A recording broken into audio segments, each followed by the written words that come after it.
السلام علیکم ورحمۃ اللہ وبرکاتہ۔ الحمد للہ نحمده ونستعینه ونستغفره ونؤمن به ونتوکل علیہ ونعوذ باللہ من شرور انفسنا ومن سیئات اعمالنا، من يهده الله فلا مضل له ومن يضلله فلا هادي له، ونشهد أن لا إله إلا الله وحده لا شريك له، ونشهد أن سيدنا ونبينا ومولانا محمدا عبده ورسوله صلى الله تعالى عليه وعلى آله وأصحابه وبارك وسلم تسليما كثيرا كثيرا، أما بعد، فأعوذ بالله من الشيطان الرجيم، بسم الله الرحمن الرحيم، ويؤثرون على أنفسهم ولو كان بهم خصاصة، صدق الله مولانا العظيم وصدق رسوله النبي الأمي الكريم، ونحن على ذلك لمن الشاهدين والشاكرين، والحمد لله رب العالمين۔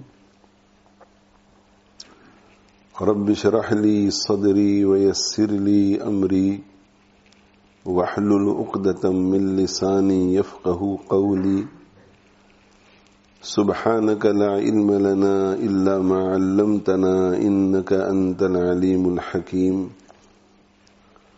اللهم انفعنا بما علمتنا وعلمنا ما ينفعنا، إن الله وملائكته يصلون على النبي يا أيها الذين آمنوا صلوا عليه وسلموا تسليما، اللهم صل وسلم وبارك على سيدنا ومولانا محمد وعلى آله وأصحابه وأتباعه وأزواجه وذرياته۔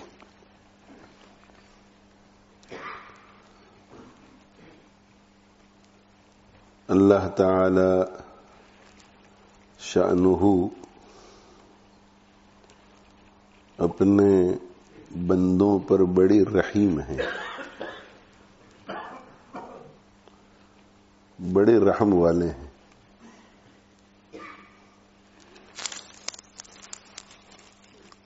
اور اسی رحمت کے نتیجے میں بندوں کو اللہ تعالی شانہ کی بارگاہ سے مادی مٹیریل نعمتیں بھی ملتی ہیں اور روحانی اسپریچول نعمتیں بھی ملتی ہیں۔ اللہ جل جلالہ عم نوالہ کے بے شمار ناموں میں سے ایک نام الہادی ہے۔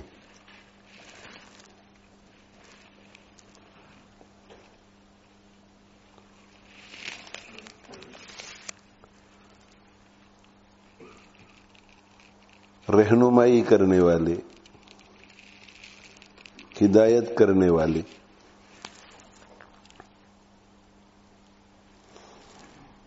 اور یہ ہادی کا لفظ جو ہے وہ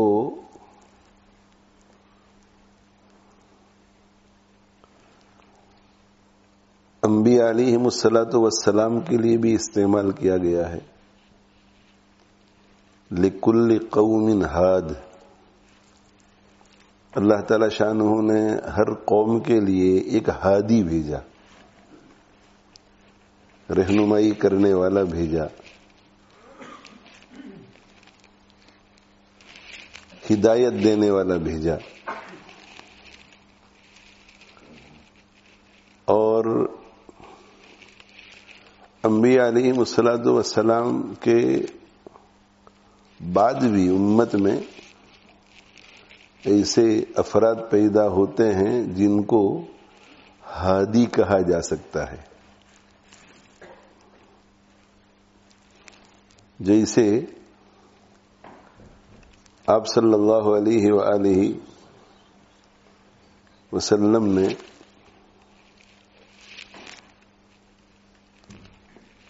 حضرت جریر ابن عبداللہ البجلی رضی اللہ تعالی عنہ کے لیے ایک موقع پر دعا فرمائی تھی، اللہم ثبتہ وجعلہ ہادیا مہدیا. یہ جریر ابن عبداللہ البجلی رضی اللہ تعالی عنہ آپ صلی اللہ علیہ وسلم کی وفات سے 6 مہینے پہلے مسلمان ہوئے تھے.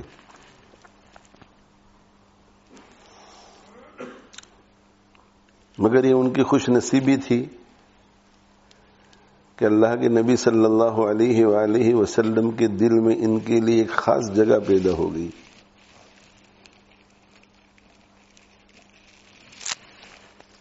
یہ خود یہ فرماتے تھے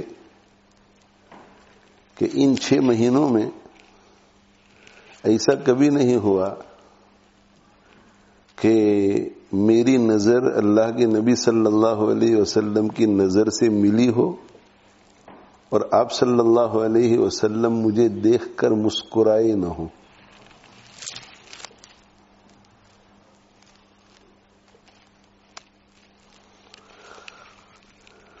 تو ایک موقع پر ان کے لیے دعا فرمائی، اللہم ثبت ہوئی، اللہ اسے ثابت قدمی نصیب فرما، اسے جماؤ نصیب فرما.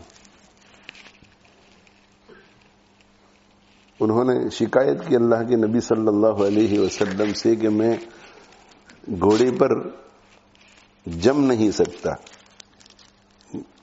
گھوڑے سواری نہیں کر سکتا. تو آپ صلی اللہ علیہ وسلم نے یہ دعا فرمائی، اللہم ثبت ہوئی، اللہ اسے جماؤ نصیب فرما، اسے جما دے گھوڑے کے اوپر. اور ساتھ میں پھر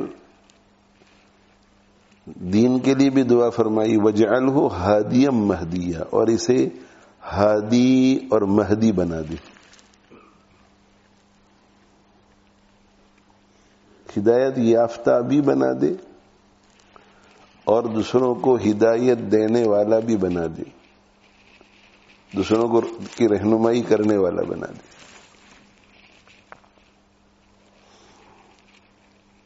تو اللہ تعالی شانہ بھی ہادی ہیں. انبیاء علیہم الصلاۃ والسلام میں سے ہر ایک ہادی ہے، اور ہر نبی کی امت میں ایسے افراد پیدا ہوئے جن کو ہادی کہا جاتا ہے. مسنون دعا بھی ہے جس میں اللہ کے نبی صلی اللہ علیہ وسلم نے ہمیں یہ دعا سکھائی کہ تم اللہ سے کہا کرو وجعلنا ہداۃ مہتدین.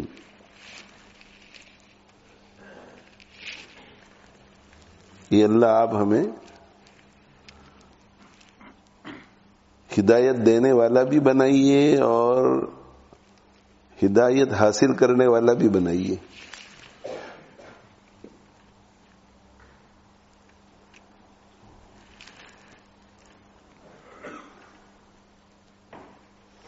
اللہم اجعلنا ہادین مہتدین، یہ بھی دعا ہے، اللہم اجعلنا ہادین مہتدین.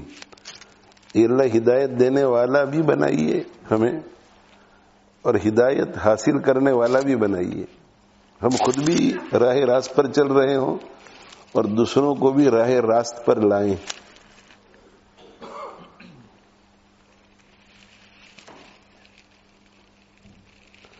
اور وجعلنا ہداۃ مہتدین، یہ اللہ ہمیں ہادی بھی بنائیے اور مہتدی بھی بنائیے، راہ راست پر چلنے والا بھی بنائیے اور دوسروں کو راہ راست پر لانے والا بھی بنائیے. تو اللہ بھی ہادی ہے، انبیاء علیہم الصلاۃ والسلام میں سے ہر ایک ہادی، اور ہر ایک کی امت میں ہادی پیدا ہوئی.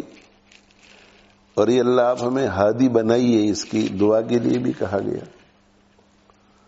لیکن خالق اور مخلوق کے ہادی ہونے میں فرق ہے.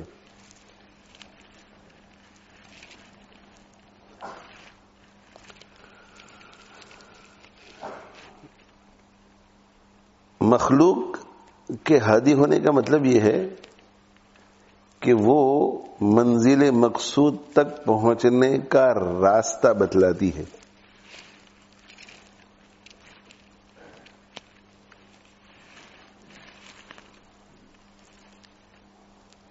وہ رہنمائی کر سکتی ہے. مخلوق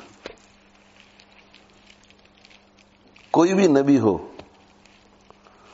وہ دنیا میں ہادی بن کر آتا ہے. اس کا مطلب یہ ہے کہ راستہ بتلاتا ہے کہ جنت تک پہنچنے کا یہ راستہ ہے, اللہ کو خوش کرنے کا یہ راستہ ہے, اللہ کی رضا حاصل کرنے کا یہ راستہ ہے, اللہ کا ولی بننے کا یہ راستہ ہے.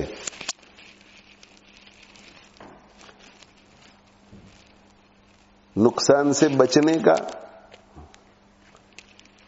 اور کامیاب ہونے کا یہ راستہ ہے. اس کو کہتے ہیں اراءۃ الطریق, راستہ بتلانا. راستے پر کوئی چلا نہیں سکتا, اس لیے کہ مخلوق کے ہاتھ میں کسی کا دل نہیں ہے, دل اللہ کے ہاتھ میں ہے.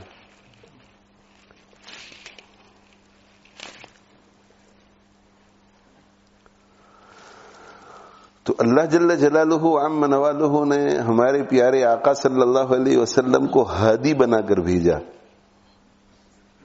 مگر اس کے باوجود ارشاد کیا فرماتے ہیں اللہ تعالی شانہ, انک لا تہدی من احببت, آپ جسے چاہیں اسے ہدایت نہیں دے سکتے. تو ہادی ہے پھر ہدایت نہیں دے سکتے, اس کا کیا مطلب؟ اس کا مطلب یہ ہے کہ آپ لوگوں کو راستہ بتلا سکتے ہیں, اس راستے پر چلا نہیں سکتے. اس راستے پر چلانے کا کام اللہ کرتا ہے.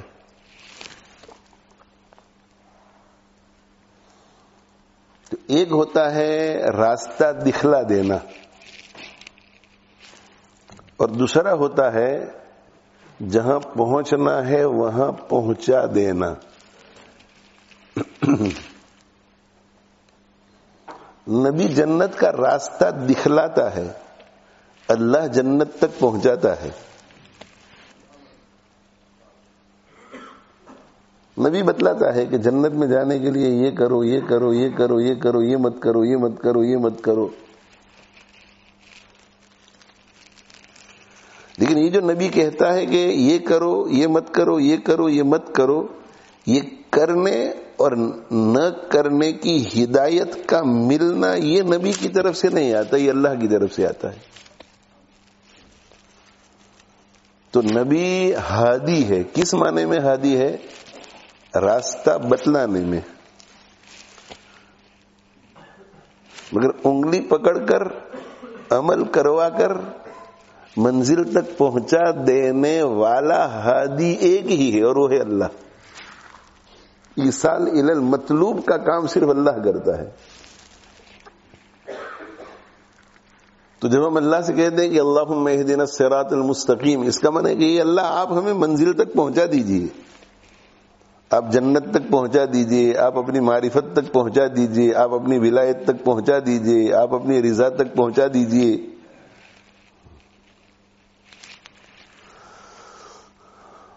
باقی عالم ہیں, مفتی ہیں, ہمارے شیخ ہیں, ہمارے حضرت ہیں, کوئی اللہ والا ہے, کوئی صحابی ہے, کوئی فقیہ ہے, کوئی نبی ہے,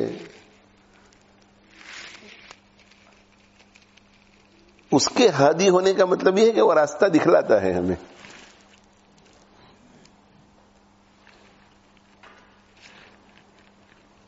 تو انک لا تہدی من احببت ولکن اللہ یہدی من یشاء, آپ جسے چاہتے ہیں ہدایت نہیں دے سکتے, اللہ جسے چاہتے ہیں ہدایت دیتے ہیں. اس کا مطلب یہ ہے کہ آپ جسے چاہتے ہیں اس سے ایمان قبول کروا لیں اور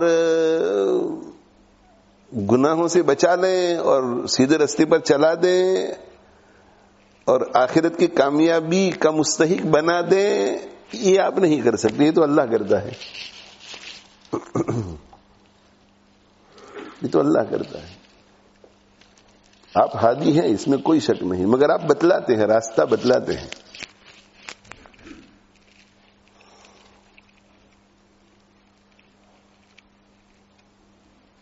تو ہمیں انبیاء علیہ الصلوۃ والسلام راستہ بتلاتے ہیں، ہمیں علماء راستہ بتلاتے ہیں، فقہا راستہ بتلاتے ہیں، مفتیان کرام راستہ بتلاتے ہیں، اور اس راستے پر چلاتے ہیں اللہ۔ تو چونکہ راستہ یہ حضرات بتلاتے ہیں، اس لیے ہم ان کی خدمت میں بھی جاتے ہیں اور ان کی باتیں سنتے ہیں اور ان کے شکر گزار بھی ہوتے ہیں کہ آپ نے ہمیں راستہ بتلایا، اور اس راستے کو سمجھ جانے کے بعد پھر ہم اللہ سے کہتے ہیں کہ اللہ آپ ہمیں پہنچا دیجیے۔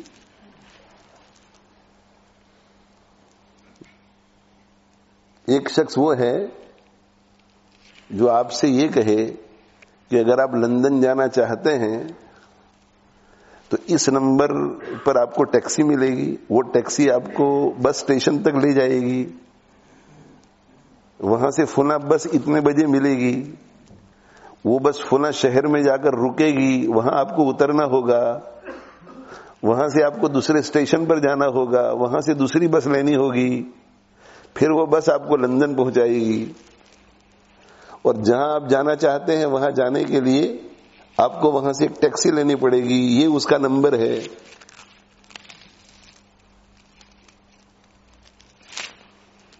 یہ راستہ دکھلا رہا ہے آپ کو، یہ بھی ہادی ہے، مگر یہ ہادی راستہ دکھلانے والا۔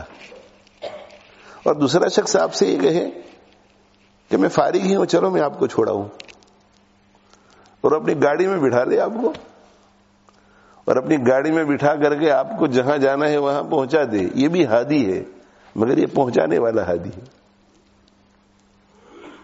تو آخرت کی ہدایت کے معاملے میں منزل مقصود تک پہنچانے والا صرف اللہ ہے۔ ہدایت، وہ ہدایت صرف اللہ کے ہاتھ میں ہے۔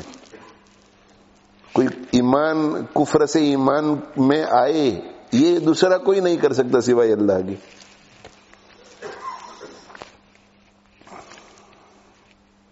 نبی بتلاتا ہے کہ یہ غلط ہے اور یہ صحیح ہے، غلط کو غلط سمجھے، صحیح کو صحیح سمجھے۔ نبی بتلا سکتا ہے کہ یہ غلط ہے، یہ صحیح ہے، مگر ضروری نہیں ہے کہ غلط کو غلط سمجھ لے نبی کے کہنے کی وجہ سے، اور صحیح کو صحیح سمجھ لے نبی، یہ اللہ کرتا ہے۔ غلط کو غلط سمجھ لیا، اب رکنا ہے، صحیح کو صحیح سمجھا، اسے کرنا ہے، تو سمجھ لینے کے بعد کہ یہ صحیح ہے، سمجھ لینے کے بعد کہ یہ غلط ہے، صحیح سے صحیح کو کرے اور غلط سے بچے، یہ اللہ کے ہاتھ میں ہے۔ تو اللہ جل جلالہ عم نوالہ ہادی ہیں، ہمارے ہادی،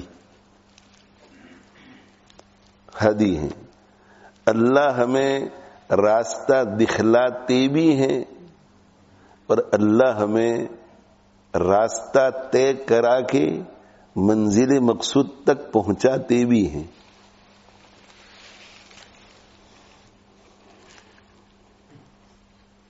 انبیاء علیہ الصلوۃ والسلام کو کس نے بھیجا؟ اللہ نے بھیجا، تو اللہ راستہ دکھلانے کے لیے انبیاء کو بھیجتے ہیں۔ یہی تو اس کی رحیمی ہے، یہی تو اس کی کریمی ہے۔ انبیاء کو بھیجا، اتنی اونچی شان والوں کو بھیجا ہمیں راستہ دکھلانے کے لیے۔ پھر دنیا سے ایک نبی چلا گیا، دوسرے کو بھیجا، دوسرا چلا گیا، تیسرے کو بھیجا، تیسرا چلا گیا، چوتھے کو بھیجا، 1,00,000 سے زیادہ انبیاء کو بھیجا ہمیں راستہ دکھلانے کے لیے۔ تو یہ اللہ ہی راستہ دکھلا رہا ہے۔ کتابیں بھیجی، کتابوں کے ذریعے اللہ کے بندے راستہ پاتے ہیں، تورات، زبور، انجیل، صحیفے، قرآن مجید، دیکھو اللہ راستہ دکھا رہا ہے.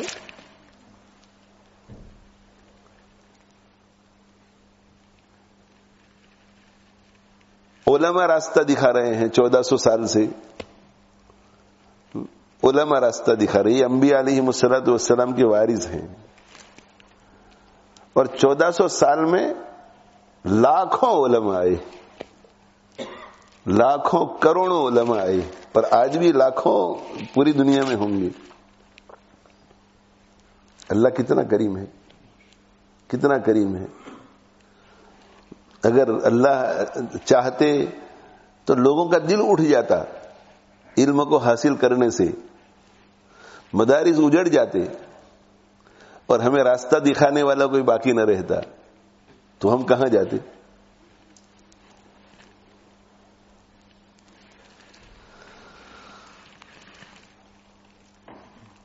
لیکن اللہ جل جلالہ عم نوالہ نے اپنے پیغمبر صلی اللہ علیہ وآلہ وسلم سے بات کہلوائی کہ لا تزال طائفۃ من امتی قائمین علی الحق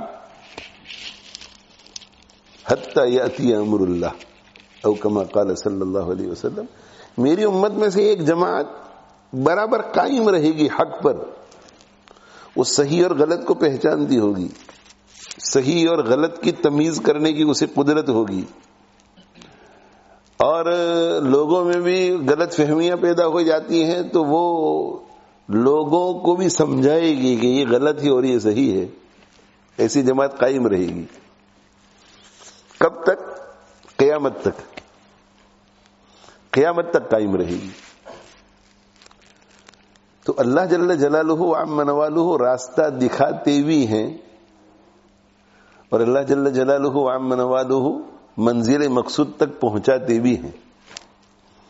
جو بھی کوشش کرتا ہے, جو بھی سچی نیت سے قدم اٹھاتا ہے, اللہ جل جلالہ عم نوالہ اسے منزل مقصود تک پہنچاتا ہے. اس کے لیے عجیب و غریب اسباب پیدا کرتے ہیں اللہ تعالی شانہ. اسے اللہ تعالی شانہ عجیب سمجھ عطا فرماتے ہیں.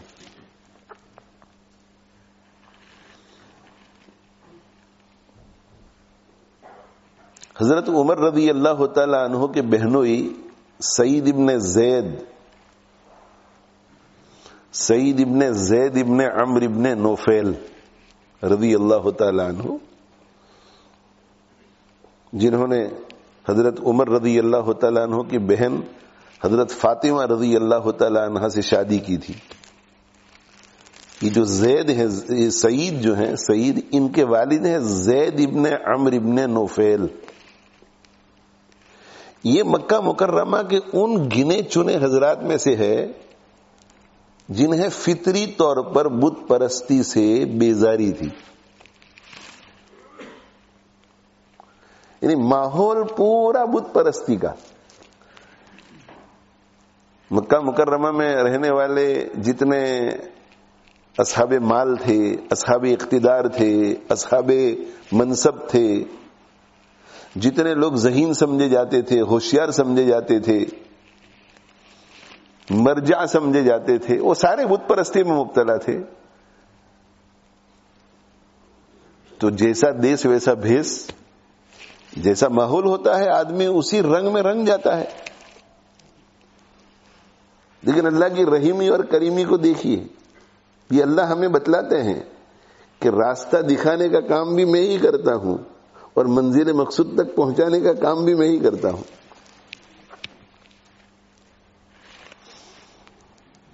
کچھ نیک تینت لوگ تھے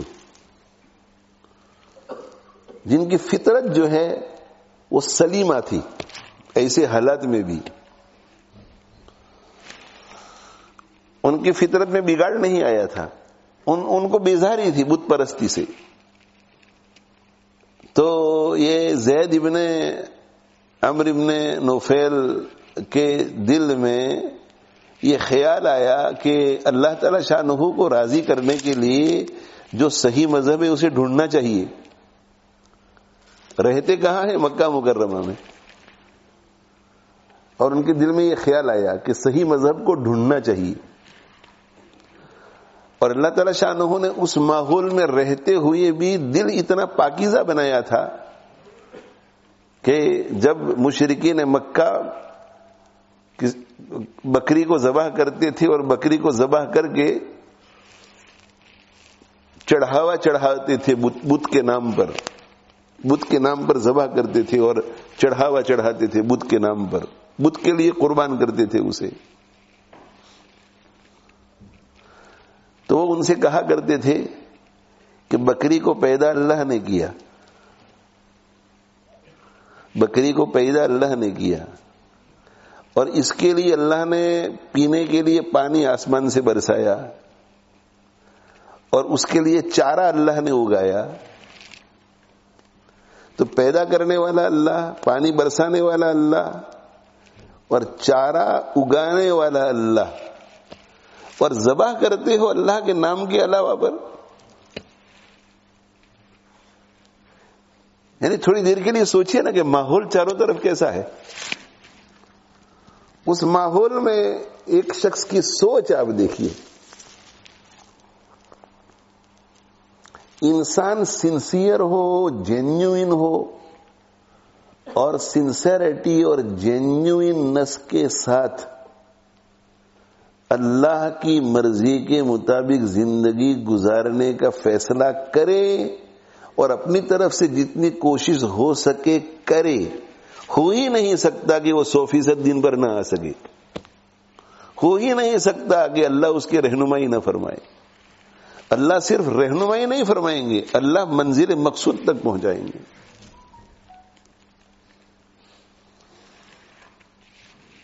اب یہ مکہ مکرمہ میں رہتے ہیں اور ان کے دل میں خیال آیا کہ دین الہی کو ڈھونڈنا چاہیے، یہ تو دین الہی نہیں ہو سکتا، یہ تو عقل میں نہیں آتا۔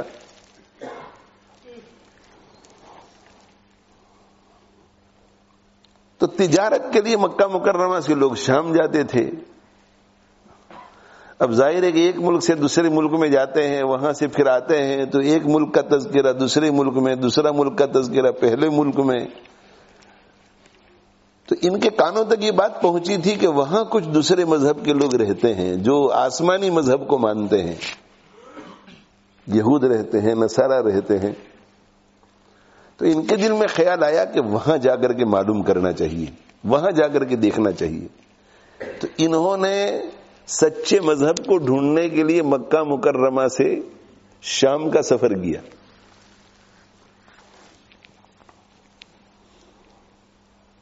ایک بات جو میں پہلے عرض کر چکا ہوں اس کو ذہن میں بٹھائیے اور ہر جگہ اسے لاگو کیجیے۔ آپ اخلاص ہو، اخلاص، سنسیریٹی ہو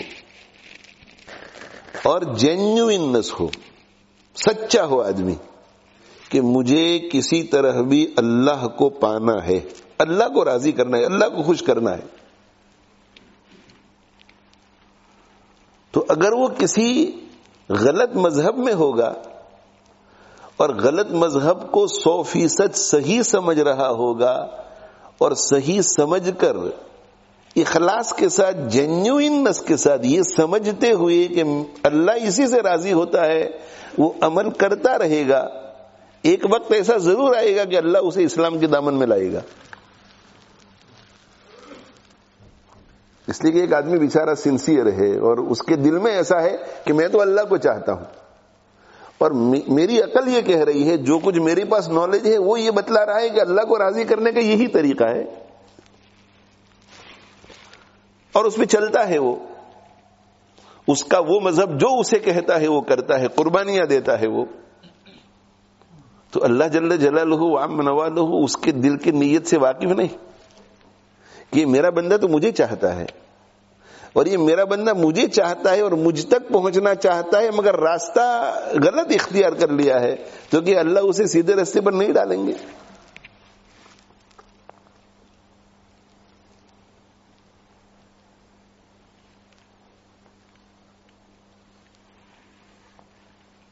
یہ آپ ذہن میں رکھیے کہ اللہ کو راضی کرنے کے بارے میں اخلاص ہو، سنسیریٹی اور جینیوئنس، سچا، یہ نہیں کہ مرضی میں جو آئے وہ کرے، مرضی میں جو آئے وہ کرے. اتباع ہوا, خواہشات کا معنی اپنے نفس کی اتباع نہیں, اس طرح نہیں. ایسا شخص تو ایمان قبول کرنے کے بعد بھی ٹھوکریں کھائے گا, اس لیے کہ ایمان قبول کرنے کے بعد بھی دل کی جو چاہت ہوگی نا اس کی طرف جائے گا کہ یہ اچھا لگ رہا ہے, یہ اچھا لگ رہا ہے, یہ کام اچھا لگ رہا ہے, یہ طریقہ اچھا لگ رہا ہے.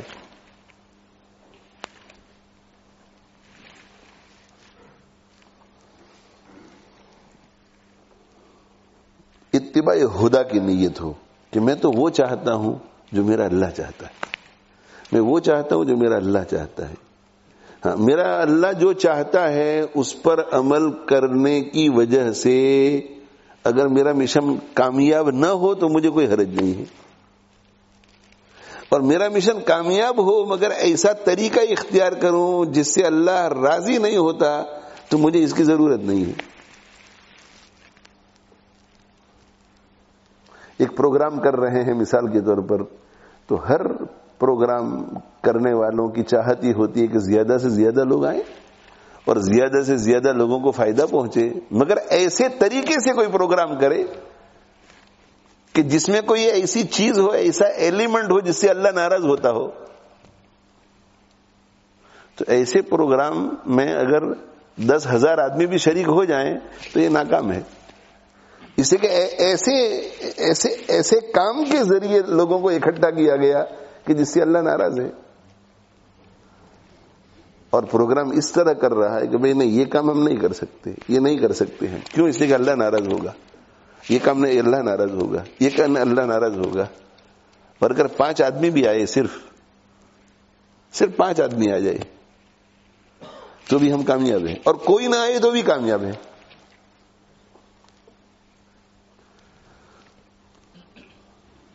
اللہ جل جلالہ وعم نوالہ نے ہمیں دنیا میں جو بھیجا ہے وہ ایک ہی کام کے لیے بھیجا ہے, اس کو راضی کرنے کے لیے, اس کو راضی کرنے کے لیے. پوری دنیا مسلمانوں سے بھر جائے اس کے لیے ہمیں نہیں بھیجا ہے. ہاں, چونکہ اللہ ایسی تمناؤں سے خوش ہوتا ہے تو اس کو راضی کرنے کے لیے ایسی تمنا کرو, اور اس سے چونکہ اللہ راضی ہوتا ہے تو کوشش کرو کہ لوگوں کو اسلام سمجھ میں آئے, لوگ اسلام کی طرف آئے. مگر یہ مقصود نہیں ہے, مقصود ایک ہی, اللہ راضی ہو جائے, بس اللہ راضی ہو جائے. اور یہ اس سمجھ کا مل جانا کہ اللہ راضی ہو جائے, بس یہ ہے میرا کام. مجھے میری کوئی عزت کرے یا نہ کرے, اللہ راضی ہو جائے. مجھے کوئی کھلائے نہ کھلائے, اللہ راضی ہو جائے. مجھے کوئی اپنے گھر میں لے جائے نہ, اللہ راضی ہو جائے. مجھے کوئی بیان کے لیے بلائے نہ بلائے, اللہ راضی ہو جائے. میں تو وہ کام کروں گا جسے اللہ راضی ہوتا ہے. کوئی بلائے نہ بلائے ان کی مرضی ہے, کوئی بیان کروائے نہ کروائے ان کی مرضی ہے, کوئی بیان سننے کے لیے آئے نہ آئے ان کی مرضی ہے. میں کسی اور کو اکٹھا کرنے کے لیے, کسی کو خوش کرنے کے لیے, کسی کو راضی کرنے کے لیے وہ کام نہیں کر سکتا جس سے اللہ ناراض ہو. اور یہ جب ہوگا, یہ جب ہوگا تو پھونک پھونک کے قدم اٹھائے گا, پوچھ پوچھ کے کام کرے گا, پوچھ کے. مقصد یہ ہے کہ میں مر نہ جاؤں, مقصد یہ کہ میں مر نہ جاؤں. تو ایک ڈاکٹر صاحب نے ایک رائے دی, پھر بھی کہتے ہیں ذرا دوسرے سے پوچھ لیتے ہیں, تیسرے سے پوچھ لیتے ہیں, چوتھے سے پوچھ لیتے ہیں, ان سے مشورہ لے لیتے ہیں, کہیں میں مر نہ جاؤں, میرا آپریشن کہیں میں مر نہ جاؤں. اس لیے کہ مقصد جان ہے, یا مقصد رضا الہی ہے. رضا الہی مقصد ہوگا تو پوچھ پوچھ کے قدم اٹھائے گا ہر کام میں, ہر کام میں. اگر کوئی کام کرتے ہوئے ذرا شبہ پیدا ہوگا تو وہ پوچھنے کے لیے جائے گا کہ آج نماز میں ایسا ہو گیا, یا میں جا رہا ہوں تو ایسا سچویشن پیدا ہو سکتا ہے, تو کیا حکم ہے اللہ کا. مقصود رضا الہی ہے تو جہاں کہیں 2 چوائس آ جائے گی تو اس میں اس چوائس کو لے گا جس میں اسے یقین ہے کہ اللہ اس سے راضی ہوگا. وہ چوائس کے شاید دیر از اے پاسبلٹی کہ یہ ٹھیک ہو, یا یہ کہ 99% تو ٹھیک ہے مگر 1% پاسبلٹی ہے کہ شاید اللہ ناراض ہو, وہ اس کے قریب نہیں جائے گا. داما یریبک الی ما لا یریبک. جب دو چوائس آپ کے پاس ہے تو اس چوائس کو لو جس میں ذرہ برابر شبہ نہیں, اور اس چیز کو چھوڑ دو جس میں شبہ ہے.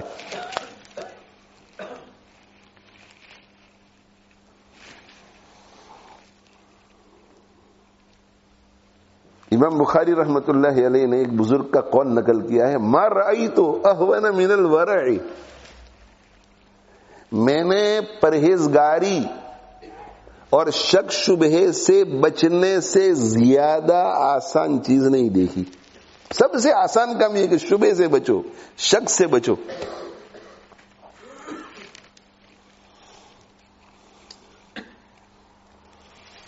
اللہ کے نبی صلی اللہ علیہ وآلہ وسلم نے بھی شبہات سے بچنے کا حکم فرمایا ہے.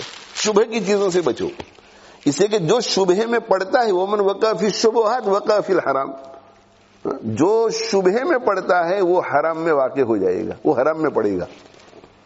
یہ اللہ کے نبی صلی اللہ علیہ وسلم فرماتے ہیں.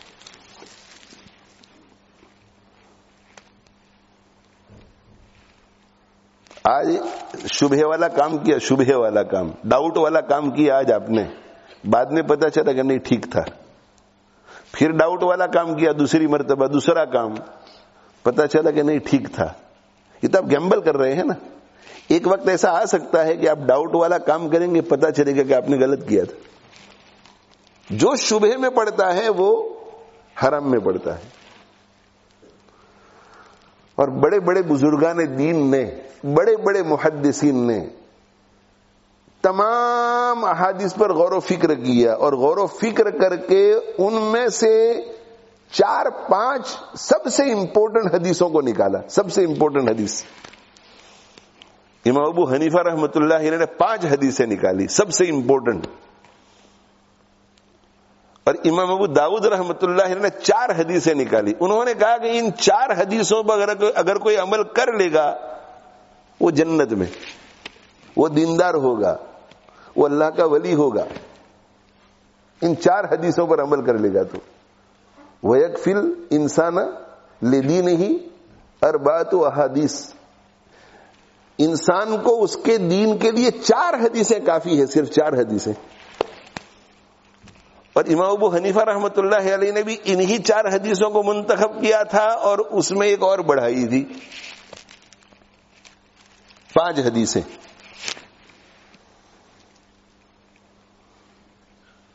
یہ جو حدیث ہے الحلال بین والحرام بین وبینہما مشتبہات لا یعلمها کثیر من الناس, یہ جو حدیث ہے کہ ومن وقع فی الشبہات, جو شبہے میں پڑا.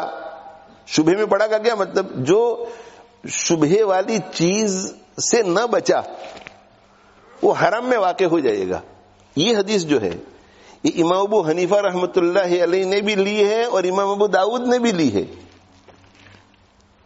لاکھوں حدیثوں میں سے سب سے امپورٹنٹ 4 حدیثیں, سب سے امپورٹنٹ 5 حدیثیں جن پر عمل کرنے سے ایک انسان پورا کامل مومن دیندار بن سکتا ہے, ان میں ایک حدیث یہ ہے. پتہ کیا چلا اس سے؟ پتہ یہ چلا کہ یہ جو 4 یا 5 حدیثیں ہیں جن میں یہ شبہے سے بچنے والی حدیث بھی ہے, جب تک کوئی ان حدیثوں پر عمل نہیں کرے گا وہ کامل انسان نہیں بن سکے گا, وہ کامل مومن نہیں بن سکے گا, وہ کامل دیندار نہیں بن سکے گا, وہ ناقص ہی رہے گا.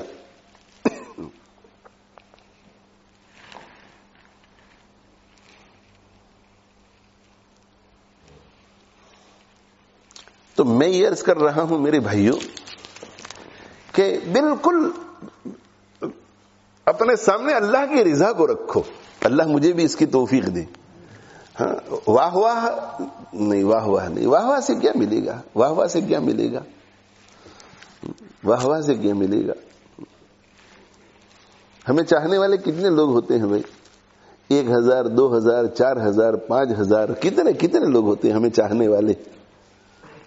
ہمیں پہچاننے والے کتنے لوگ ہوتے ہیں, 5000 10,000. یہ تو ہمیں ایسا لگتا ہے کہ بھئی پورا ملک جو ہے مجھے چاہتا ہے, پورا ملک میرے پیچھے چلتا ہے, پورا ملک میری بات سنتا ہے, پورا کتنے جو مشہور لوگ ہیں ان کو چاہنے والے کتنے ہوتے ہیں, ان کے پیچھے چلنے والے کتنے ہوتے ہیں, چند ہزار. یہ چند ہزار کی واہ واہ سے کیا ہوگا بھائی؟ آدم علیہ السلام کے زمانے سے لے کر قیامت تک جتنے انسان دنیا میں آئے ہیں وہ سارے کے سارے اگر میری اور آپ کی واہ واہ کرنے والے بن جائیں، لیکن اللہ ناراض ہو تو اس سے کچھ نہیں بنتا. اور یہ سارے انسان آدم علیہ السلام کے زمانے سے قیامت تک ہم پر تھو تھو کرے، مگر اللہ راضی ہو تو کوئی نقصان نہیں.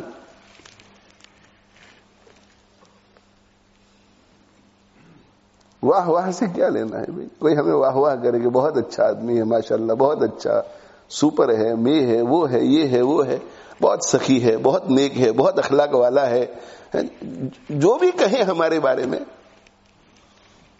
کیا مل جاتا ہے اس سے؟ ہم کیوں پھول جاتے ہیں؟ کیوں پھول جاتے ہیں؟ اگر پوری دنیا ہماری واہ واہ کرے، اس سے میرے بھائیو ہم 1 ملی میٹر بھی جنت کی طرف نہیں ہٹتے، 1 ملی میٹر بھی آگے نہیں بڑھتے. ہاں بھی اخلاص کے ساتھ 1 مرتبہ سبحان اللہ کہو، اسے 1 قدم نہیں، ہزاروں قدم آپ جنت کی طرف بڑھ جاتے ہیں. 1 مرتبہ بھی اخلاص کے ساتھ سبحان اللہ کہو ہے. اور بہت آسان کام، بہت آسان. چلتے چلتے جب کوئی آپ کو دیکھ نہ رہا ہو، اپنے کمرے میں آپ اکیلے بیٹھے ہوئے ہیں، گاڑی ڈرائیونگ کر رہے ہیں اکیلے اکیلے، کوئی نہیں دیکھتا آپ کو، جب آپ اس وقت سبحان اللہ کہیں گے تو اخلاص ہی سے ہوگا نا، اسے کہ صرف اللہ کو دکھانے کے لیے کر رہے ہیں. یہ آپ کو جنت کی طرف لے جائے گا.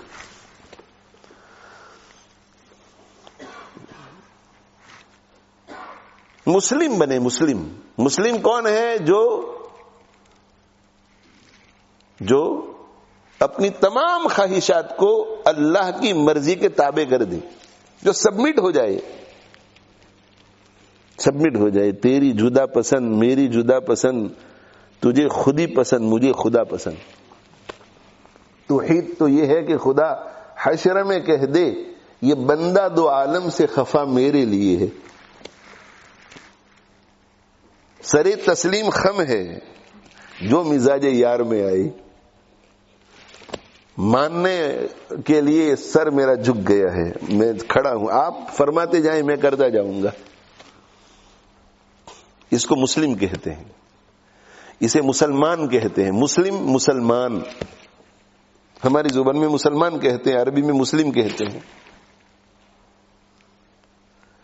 مسلم ہو جائے، مسلم ہو جائے تو سمجھ جاؤ گے کہ اب اس کی زندگی میں ہر وہ کام ہے جس سے اللہ راضی ہوتا ہے.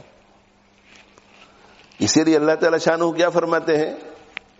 یا ایھا الذین آمنو، اے ایمان والو، اتقوا اللہ حق تقاتہ، اپنے اور اللہ کی نافرمانی کے درمیان ایک آڑ بنا لو، جیسا کہ تمہارے اور اللہ کی نافرمانی کے درمیان آڑ بنانے کی، ہرڈل بنانے کی، دیوار بنانے کا حق ہے.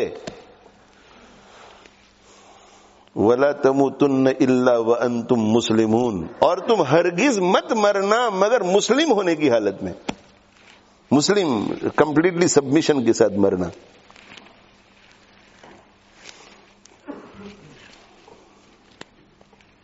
وَوَصَّى بِهَا إِبْرَاهِيمُ بَنِيهِ وَيَعْقُوبُ، ابراہیم علیہ السلام اور یعقوب علیہ السلام نے اپنی اولاد کو کیا وصیت کی؟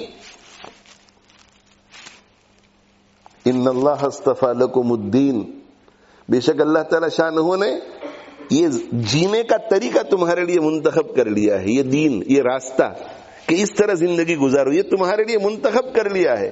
اس کے مطابق زندگی گزارو گے تو تم مسلم رہو گے. ان اللہ اصطفیٰ لکم الدین فلا تموتن الا وانتم مسلمون، تو تم ہرگز مت مرنا مگر مسلم ہونے کی حالت میں. یہ بڑے بڑے پیغمبر یہ نصیحت کرتے تھے. واہ واہ سے کچھ نہیں ہوتا میرے بھائیوں، واہ واہ سے کچھ نہیں ہوتا. جو کچھ ہوتا ہے آہ آہ سے ہوتا ہے. آہ آہ، اللہ کے سامنے آہ کرے، روئے اللہ کے سامنے روئے اور آہ کرے گی اللہ زندگی غفلت میں گزر گئی. زندگی غفلت میں گزر گئی. کیا ہوگا میرا آخرت میں؟ کیا ہوگا میرا آخرت میں؟ کیا ہوگا میرا آخرت؟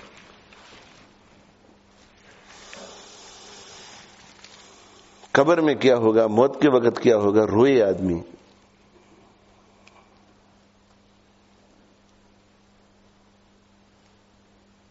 ہمارے پورٹ فولیو سے واہ واہ کو نکال دو, آہ آہ کو لاؤ. آہ آہ والی زندگی گزارنی ہے, واہ واہ والی نہیں. یوں تو سید بھی ہو, مرزا بھی ہو, افغان بھی ہو, یہ بڑے بڑے خاندان کے نام. یوں تو سید بھی ہو, مرزا بھی ہو, افغان بھی ہو, تم سبھی کچھ ہو. ذرا بتاؤ مسلمان بھی ہو؟ سب کچھ ہے مگر مسلمان نہیں تو کچھ نہیں. اور مسلمان ہے مگر حبشے کا کالا بلال ہے تو سب کچھ ہے. مسلمان ہے, حبشے کا کالا بلال, سب کچھ ہے.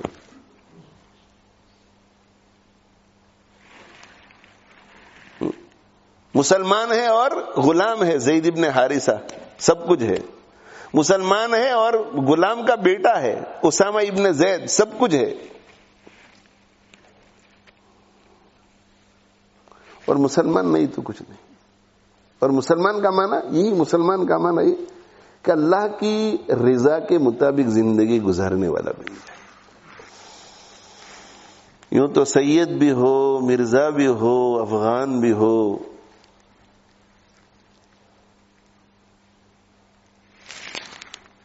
یوں تو سید بھی ہو, مرزا بھی ہو, افغان بھی ہو, تم سبھی کچھ ہو. ذرا بتاؤ مسلمان بھی ہو.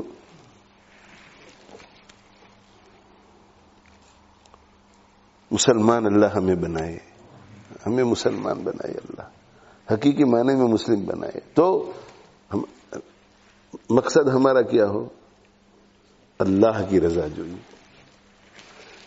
اللہ کی رضا جوئی. حضرت شیخ الحدیث مولانا زکریا صاحب رحمۃ اللہ علیہ ارشاد فرماتے ہیں کہ نہ مدرسہ مقصود ہے, نہ تبلیغ مقصود ہے, نہ خانقاہ مقصود ہے, اور کوئی مفتی فتویٰ نہ لگائے. میں تو کہتا ہوں کہ نہ نماز مقصود, نہ روزہ مقصود, نہ زکوٰۃ مقصود, نہ حج مقصود, کچھ مقصود نہیں. پھر مقصود کیا ہے؟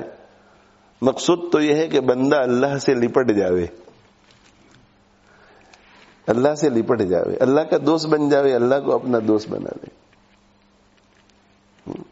تو پھر کیا نماز چھوڑ دیں؟ نہیں. نماز, روزہ, زکوٰۃ, حج یہ ذریعہ اور وسیلہ ہے مقصود کے لیے, یہ مقصود نہیں ہے, ذریعہ اور وسیلہ ہے.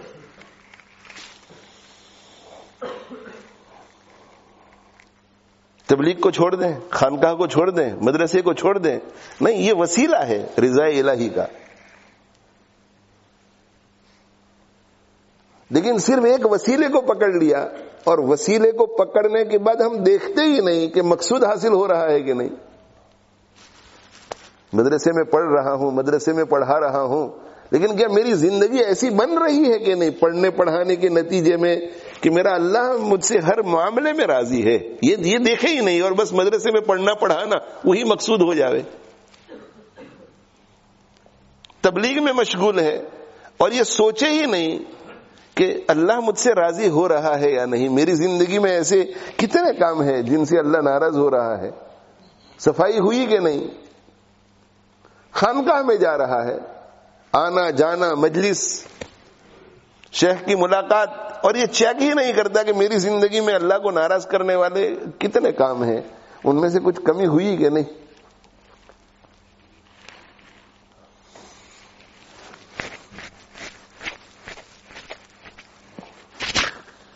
اللہ ہمیں توفیق عطا فرمائے, اللہ توفیق عطا فرمائے. صحابہ کرام رضوان اللہ تعالی علیہم اجمعین کے پیش نظر ایک ہی بات تھی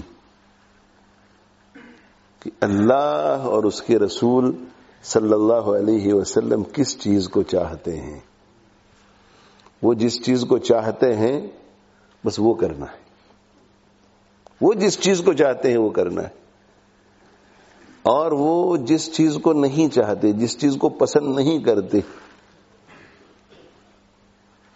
اس کو چھوڑ دینا ہے، اسے چھوڑ دینا ہے۔ کسی قیمت پر اللہ اور اس کے رسول صلی اللہ علیہ وآلہ وسلم ناراض نہ ہو۔ ایک مرتبہ حضرت صلی اللہ علیہ وآلہ وسلم گھر میں داخل ہوئی، عائشہ صدیقہ رضی اللہ عنہا کے حجرے میں، کسی چیز میں نظر پڑی تو حضرت صلی اللہ علیہ وسلم کو ناگواری ہوئی۔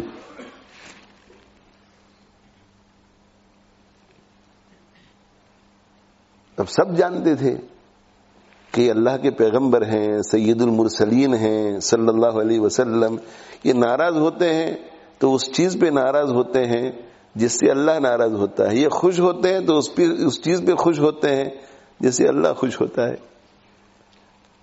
تو ان کے ناراض ہونے کا مطلب یہ ہے کہ اللہ اس وقت ناراض ہے۔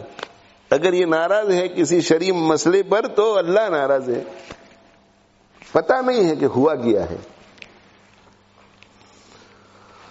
اللہ اکبر، اللہ اکبر، اللہ اکبر۔ یہ صحابہ کرام رضوان اللہ تعالی علیہم اجمعین کا جو مزاج تھا، مزاج کیا تھا؟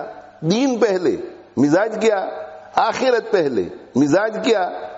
اللہ پہلے، مزاج کیا؟ اللہ کے رسول صلی اللہ علیہ وسلم پہلے، باقی سب کچھ بعد میں۔ اور عمر ہی کیا تھی حضرت عائشہ رضی اللہ تعالی عنہا کی؟ اللہ کے نبی صلی اللہ علیہ وسلم کے وصال کے وقت آپ کی عمر 18 سال ہے، 18 سال۔ تو یہ 18 سال سے پہلے کا یہ واقعہ ہے۔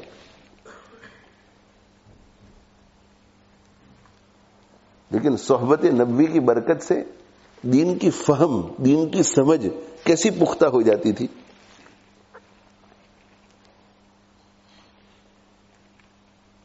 اب جب دیکھا کہ اللہ کے نبی صلی اللہ علیہ وسلم کے چہرے انور پر کوئی ناگواری ہے تو کیا کرنا چاہیے تھا؟ پوچھنا چاہیے تھا کہ کیا غلطی ہو گئی؟ یہی پوچھنا چاہیے تھا نا۔ ہم اور آپ ہوتے تو کیا کرتے؟ کیا غلطی ہو گئی؟ لیکن نہیں، فور فرنٹ میں کیا ہوتا تھا؟ اللہ کی خوشنودی، اللہ راضی رہے۔ اللہ کے رسول صلی اللہ علیہ وسلم کے چہرے انور پر جو ناگواری ہے، اگر یہ کسی دینی مسئلے کی وجہ سے ہے، اس کا مطلب ہے کہ اس وقت اللہ ناراض ہے۔ اس لیے اتنا پوچھنے میں بھی وقت ضائع نہیں کرنا چاہیے کہ میری غلطی کیا ہو گئی۔ سب سے پہلے کیا کہا؟ انی اتوب الی اللہ، سب سے پہلے یہ کہا۔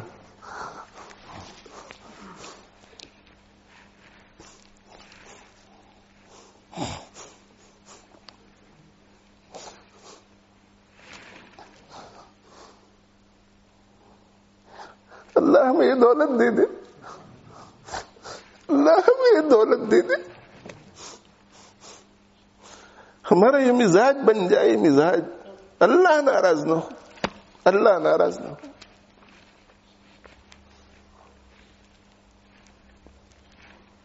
یہ ہے اعلی درجے کی ذہانت، آخرت اللہ ناراض نہ ہو۔ تو ترتیب کیا ہوئی؟ یہ نہیں کہا کہ کیا ہوا، مجھ سے کیا غلطی ہو گئی، یہ نہیں۔ انی اتوب الی اللہ ماذا اذنبت، سب سے پہلے تو میں توبہ کر رہی ہوں اگر مجھ سے کوئی غلطی ہو گئی ہو اور اللہ ناراض ہوا ہو تو۔ اب آپ مجھے بتائیے کہ کیا غلطی ہوئی ہے؟ پہلے غلطی نہیں پوچھی۔ حالانکہ یہ بھی تھا کہ بھئی شوہر ہے تو کسی دنیاوی معاملات میں بھی ناراضگی ہوتی ہے، نہیں، پہلے کہا کہ انی اتوب الی اللہ۔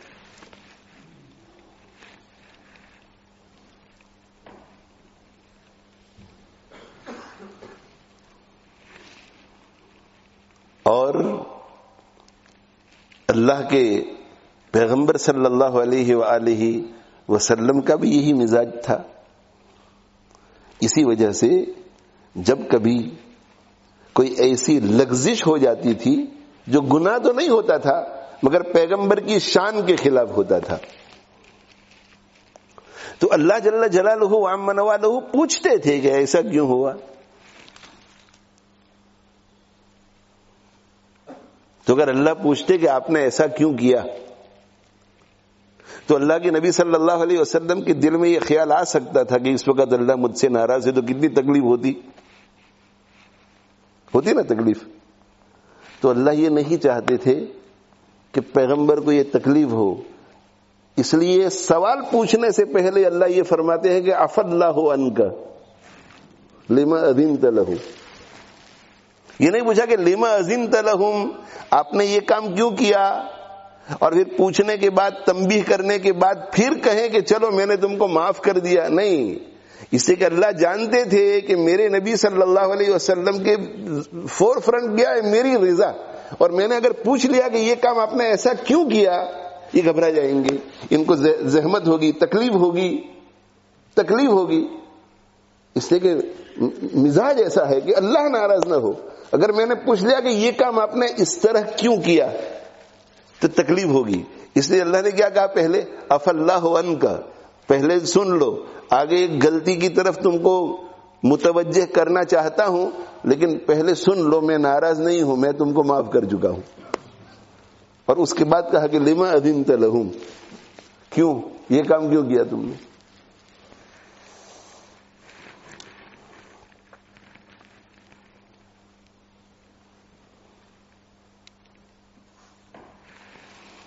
اللہ تعالی شانہ ہم سب کو توفیقات سے نوازے. بس میرے بھائیوں، یہ ہمارا مزاج بھی یہ بنے، ہمارا مزاج بھی یہ بنے. کیا اللہ ناراض نہ ہو، نمبر 1 اللہ ناراض نہ ہو، اور نمبر 2 اللہ ناراض نہ ہو، اللہ راضی رہے اور زیادہ سے زیادہ راضی ہو. تو اللہ ناراض نہ ہو بلکہ راضی رہے. اس کے لیے فرائض کا اہتمام کرنا پڑے گا، اس کے لیے واجبات کا اہتمام کرنا پڑے گا، اس کے لیے حرام سے بچنے کا اہتمام کرنا پڑے گا، اس کے لیے مکروہات تحریمیہ سے بچنے کا اہتمام کرنا پڑے گا. ان چاروں میں سے کسی جگہ پر اگر ہم پھسل گئے تو اللہ ناراض ہو جائے گا. اس لیے کرنا گیا ہے ان چاروں کا بہت اہتمام، فرض، واجب، حرام اور مکروہات تحریمیہ. 2 سے بچنا ہے، 2 کو کرنا ہے، تاکہ اللہ ناراض نہ ہو اور اللہ راضی رہے. اور پھر کہ اللہ خوب راضی ہو جائے، راضی رہے اور مزید راضی ہو، اس کے لیے سنن، مستحبات اور نوافل میں سے جتنا کر سکو کرو. ہم پیغمبر کی زندگی کو دیکھتے ہیں، پیغمبر کی صلی اللہ علیہ وآلہ وسلم، پیغمبر کی زندگی کو دیکھتے ہیں صلی اللہ علیہ وسلم، صحابہ کی زندگی کو دیکھتے ہیں رضی اللہ عنہم اجمعین، اور تبع تابعین اور تبع تابعین رحمہم اللہ تعالی. اور اس کے بعد امت کے ائمہ، ائمۃ الفقہاء، ائمۃ التفسیر، ائمۃ الحدیث اور علماء حق، علماء ربانیین، اولیاء صالحین، ان کی زندگیوں کو دیکھتے ہیں تو ہمیں کیا نظر آتا ہے؟ ہمیں بہت نوافل نظر آتے ہیں.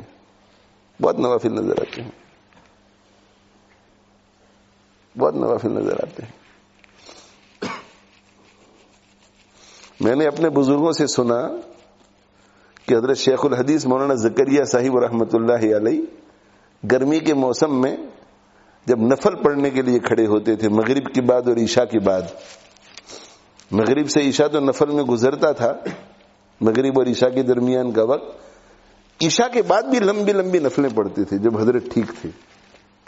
اور جب معذوری آئی اور کھڑے ہو کر نہیں پڑھ سکتے تھے تو بیٹھ کر نفلیں پڑھتے تھے لمبی لمبی عشاء کے بعد، اور پھر کھڑے ہو کر کے وتر پڑھ لیتے تھے. خدام تو بہت تھے چاہنے والے، خانقاہ میں آ کر کے رہتے تھے. تو حضرت نفل پڑھ رہے ہیں، وہ مسجدیں جو ہے ان پر ایسا فرش نہیں ہوتا تھا، وہ پتھر کا فرش ہوتا تھا. پہلے پتھر کا فرش ہوتا تھا. تو حضرت نماز پڑھ رہے ہیں اور گرمی شدید، پسینے سے شرابور، تو نفلیں اتنی لمبی ہوتی تھی کہ تھوڑی تھوڑی دیر کے بعد وہ خدام جو ہے وہ ٹھنڈا پانی پوری بکٹ میں بھر کر لا کر حضرت کے اوپر ڈال دیتے تھے، مگر حضرت نماز نہیں چھوڑتے تھے. ایک شخص آیا اور یوں ڈول میں پانی بہا دیا حضرت کے اوپر، 15-20 منٹ کے بعد پھر پانی بہا دیا، 15-20 منٹ پھر پانی بہا دیا. یعنی اندازہ لگائیے کہ وہ نماز کتنی لمبی ہوگی.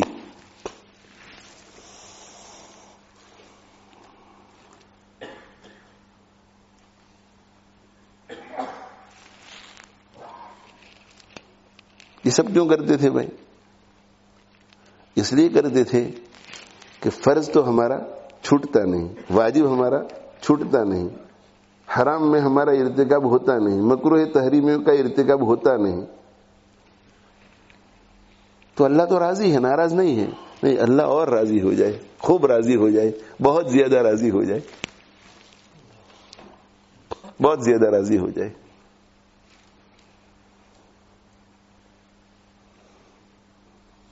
اس لیے آپ کو ایسے بہت سارے صحابہ ملیں گے، بہت سارے اسلاف ملیں گے جن کے قصے آپ کو ملیں گے کہ عشاء کی نماز کے بعد تہجد کی نماز شروع کی اور ایک آیت پر اٹک گئے اور صبح صادق تک بس اسی ایک آیت ہی کو پڑھتے رہے پوری رات.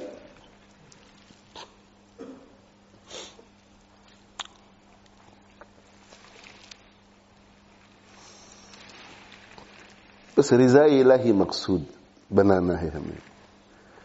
تو اللہ تعالی شانہ بڑے رحیم ہے، بڑے رحیم، بڑے کریم، بڑے رحیم، بڑے کریم. اور وہ اتنے رحیم ہے، اتنے کریم ہے کہ ہمیں راستہ دکھلاتے بھی ہیں، راستے پر چلاتے بھی ہیں اور ہمیں منزل مقصود تک پہنچاتے بھی ہیں. بس بندے کو چاہیے، بندے کو چاہیے.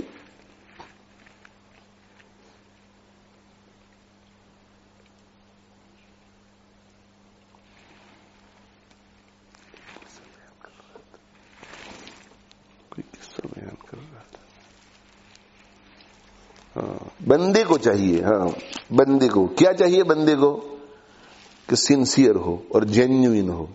سنسیئر اور جینیوئن ہوگا تو اللہ خود رہنمائی کریں گے. سنسیئر ہو، جینیوئن ہو اور جتنا اس کے بس میں ہے وہ کرے. یہ نہیں کہ نہیں امپوسیبل ہے، یہ مشکل ہے، یہ مجھ سے نہیں ہو سکتا. نہیں، ایک قدم تو آپ اٹھاؤ، ایک قدم تو اٹھاؤ، ایک قدم تو اٹھاؤ، ایک قدم تو اٹھاؤ. اللہ دوسرے قدم کے لیے رستہ کھولے گا، دوسرا اٹھے گا تو پھر تیسرے کے لیے رستہ کھولے گا، وہ اٹھے گا تو چوتھے کے لیے رستہ کھولے گا. تو زید ابن عمرو ابن نوفل پوری سنسیریٹی کے ساتھ، پورے جینوئنس کے ساتھ وہ مکہ مکرمہ سے نکلے اللہ کے دین کی طلب میں. تو دیکھو وہ جینوئن تھے نا. ایسا نہیں کہ بت پرستی مجھے گڑبڑ لگتی ہے لہذا میں بت پرستی تو نہیں کروں گا، لیکن میں اب کیا کروں اور کیا کرنا ہے، کچھ نہیں. جینوئنس، سنسیریٹی کہ نہیں مجھے دین کو ڈھونڈنا ہے، ہو سکتا ہے مجھے شام میں مل جائے. گئے شام گئے تو اللہ تعالی شانہ نے بنو اسرائیل کے ایک راہب سے ملاقات کرا دی.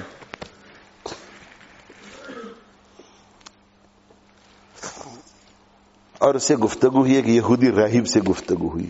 دیکھو شام کتنا بڑا، اور وہاں پتہ نہیں کتنی قسم کے مذہب اور بھی ہوں گے، اس لیے کہ زمانے جاہلیت ہے. ابھی اللہ کے نبی صلی اللہ علیہ وسلم پر وحی نہیں اتری ہے، لیکن اللہ نے ملاقات کرا دی کس سے؟ ایک یہودی راہب سے. اس سے بات چیت ہوئی اور اس نے یہ کہا کہ میں اللہ کو راضی کرنا چاہتا ہوں. زید ابن عمرو ابن نوفل نے. تو یہودی راہب نے کہا کہ اس کا تو ایک ہی طریقہ ہے، تم حنیف بن جاؤ. حنیف تو کہ حنیف کیا ہے؟ تو کہ ابراہیم علیہ الصلوۃ والسلام کا دین. کہا کہ ابراہیم علیہ السلام کا دین مجھے کہاں ملے گا؟ تو کہ وہ تو مجھے پتا نہیں، وہ مجھے پتا نہیں. تو ابراہیم علیہ السلام کا دین وہ تو ختم ہو چکا تھا، وہ تو ختم ہو چکا تھا، لیکن وہ جانتا تھا، چونکہ عالم تھا اپنے مذہب کا.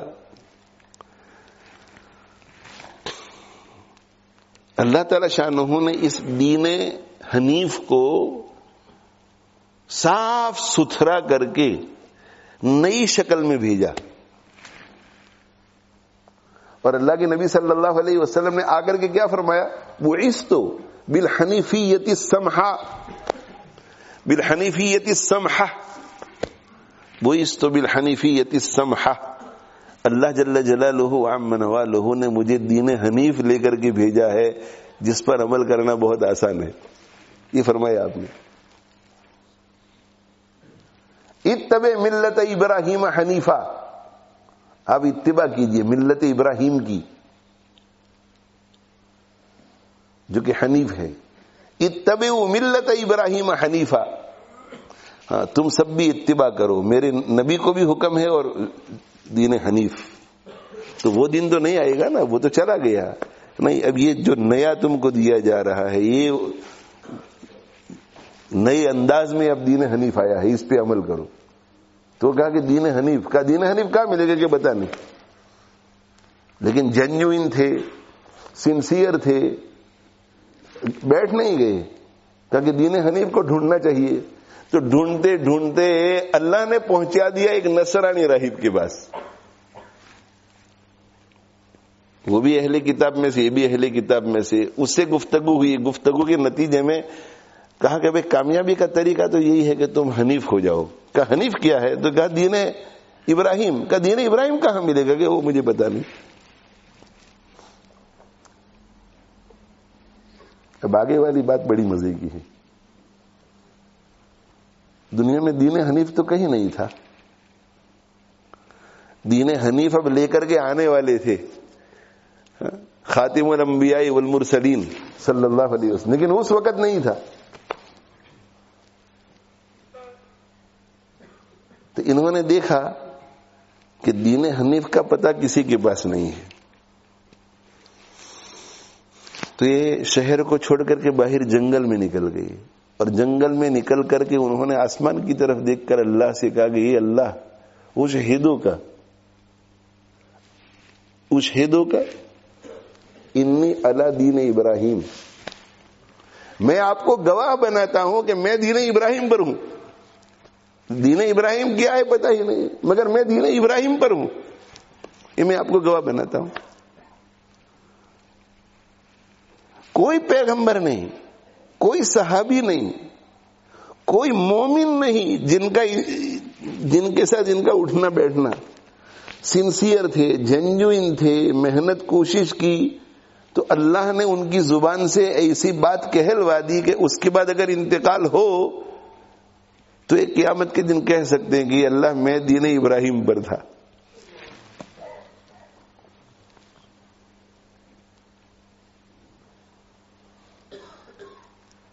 تو اللہ جل جلالہ وعم نوالہ، حضرت تھانوی رحمۃ اللہ علیہ بھی فرماتے ہیں کہ بندے جو ہیں، بندے جو ان کا کام ہے، ان کا کام وہ کرتے ہی نہیں. بندوں کا کام کیا ہے کہ نہیں، یہ اللہ کا حکم ہے اور اللہ کا ہر حکم ممکن ہے. اگر ہم یہ کہیں کہ نہیں یہ امپاسبل ہے، اس کا مطلب یہ ہے کہ اللہ نے ہمیں ایسے کام کا حکم کیا جو ہماری ابیلٹی سے باہر ہے، تو ظلم ہوگا. اللہ نے تو قرآن میں کہہ دیا ہے لا یکلف اللہ نفسا الا وسعہا، اللہ تعالیٰ کسی کو اس کی طاقت سے زیادہ کا مکلف نہیں بناتا. اس میں بھی آج کل جو لبرل مزاج ہے، جو آزاد مزاج ہے، جو دین کے لیے کچھ کرنا ہی نہیں چاہتا، وہ کیا کہتے ہیں جانتے ہو آپ؟ وہ اس کا الٹا معنی لیتے ہیں. وہ یہ معنی لیتے ہیں کہ میں چونکہ رات کو اپنی عیاشیوں میں 12-1 بجے سوتا ہوں، اس لیے فجر کے لیے اٹھنا میری طاقت کے باہر ہے، اور اللہ فرماتے ہیں کہ لا یکلف اللہ نفسا الا وسعہا.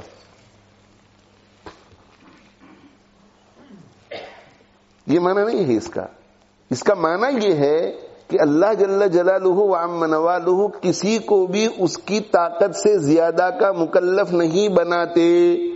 اب جب یہ بات ہے کہ اللہ کسی کو اس کی طاقت سے زیادہ کا مکلف نہیں بناتے، اس کا مطلب یہ ہے کہ جو کچھ اللہ نے تم کو کہا ہے وہ تمہاری طاقت میں ہے. شیطان اور نفس تم کو دھوکے میں نہ ڈالے کہ یہ میری طاقت سے باہر ہے. نہ، میں انگلینڈ میں رہتا ہوں، انگلینڈ کی سڑکوں پہ چلتا ہوں، اس لیے بد نظری سے بچنا میری طاقت سے باہر. نہ، لا یکلف اللہ نفسا الا وسعہا. اللہ نے قیامت تک کے مسلمانوں کو کہا ہے کہ اپنی نظر کی حفاظت کرو. اور جب یہ اللہ آیتیں اتار رہے تھے مکہ مکرمہ میں کہ قل للمؤمنین یغضوا من ابصارہم قل للمؤمنات یغضضن من ابصارہن، تو کیا اس وقت اللہ کو معلوم نہیں تھا کہ ہم انگلینڈ میں آنے والے ہیں اور انگلینڈ کی ان سڑکوں پہ چلنے والے ہیں؟ نہیں معلوم تھا اللہ کو، سب معلوم تھا اللہ کو. اس کے باوجود بھی اللہ نے کوئی استثناء نہیں کیا. جہاں اللہ کو معلوم تھا کہ یہ بندے کی طاقت سے باہر ہے وہاں استثناء کیا ہے. قیام فرض، لیکن اگر بیمار ہو جائے اور قیام نہ کر سکو تو پھر بیٹھ کے نماز پڑھو. دیکھو اللہ کو پتا تھا کہ میرا بندہ شاید کھڑا نہ ہو سکے، اور اگر بیٹھ کے بھی نماز نہ پڑھ سکے تو لیٹ کر اشارے سے پڑھو، لیٹ کر پڑھو.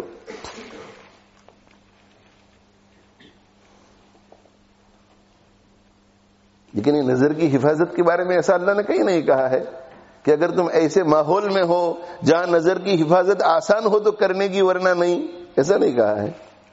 اگر تم اسلامک کنٹری میں ہو تو کرنے کی، غیر مسلم کنٹری میں نہیں، ایسا نہیں کہا ہے.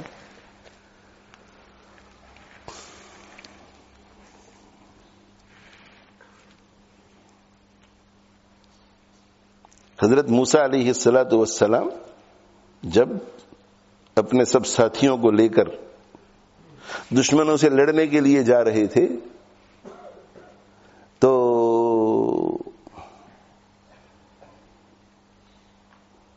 ایک راہبر نے ان کو مشورہ دیا کہ دیکھو یہ آ رہے ہیں اور یہ اللہ کے پیغمبر ہے، اس لیے ان پر ہمارا غلبہ ممکن نہیں ہے، لیکن اگر ان میں سے کوئی گناہ کرے، گناہ، تو پھر ہمارا غلبہ ممکن ہے، اللہ کی نصرت ہٹ جائے گی. تو پھر کیا کریں؟ کہ جوان جوان لڑکیوں کو ان کے راستے میں کھڑا کر دو، جوان جوان لڑکیوں کو کھڑا کر دو، اور جوان لڑکیوں سے کہو کہ یہ جو آ رہے ہیں موسیٰ علیہ السلام کے ساتھ ان کے جتنے بھی صحابہ، ان کو اپنی طرف مائل کرے، اپنی طرف مائل کرے.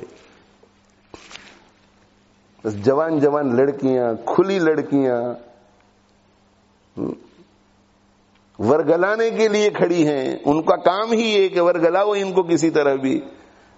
مگر نیچے نگاہ کر کے سب گزر گئے، نیچے نگاہ کر کے سب گزر گئے.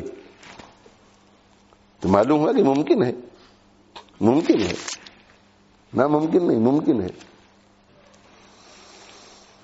لیکن ہر جماعت میں کچھ بدتینت لوگ بھی ہوتے ہیں. ایک بدتینت آدمی بھی ساتھ تھا. وہ بدتینت ایک آدمی، اس نے گناہ کیا اور گناہ کی وجہ سے نصرت اٹھ گئی، اللہ کی طرف سے عذاب آیا پوری قوم پر. یہ معاملہ الگ ہے. تو حضرت تھانوی رحمت اللہ علیہ فرماتے ہیں کہ ہم کامیاب اس لیے نہیں ہوتے کہ ہم خود ہی پہلے شکست خوردہ ہو جاتے ہیں پہلے کہ نہیں ہو سکتا، نہیں یہ نہیں ہو سکتا، نہیں یہ نہیں ہو سکتا. تو میں انگلش کے بیانوں میں نوجوانوں کو کہا کرتا ہوں کہ آئی کین، میں کر سکتا ہوں. کیوں کر سکتا ہوں؟ اپنے اوپر بھروسہ ہے؟ نہیں، اللہ پر بھروسہ ہے کہ اللہ نے مجھے ابیلٹی دی ہے یہ کام کرنے کی، تبھی تو مجھے حکم کیا ہے. ہمارے مولانا احمد صاحب کا محمد سلیم بالکل چھوٹا سا ہے، تو میں اگر اس سے کہوں گا کہ بیٹا ابا جی کے موزے لے آؤ، تو کوئی میرے بارے میں یہ رائے قائم نہیں کرے گا کہ یار ظالم ہے، اتنے چھوٹے سے بچے کو کہتا ہے کہ موزے لے آؤ، اس لیے کہ وہ سمجھنے لگا ہے. موزے آسانی سے اٹھا کر کے دوڑتے دوڑتے آ کر کے دے دیتا ہے.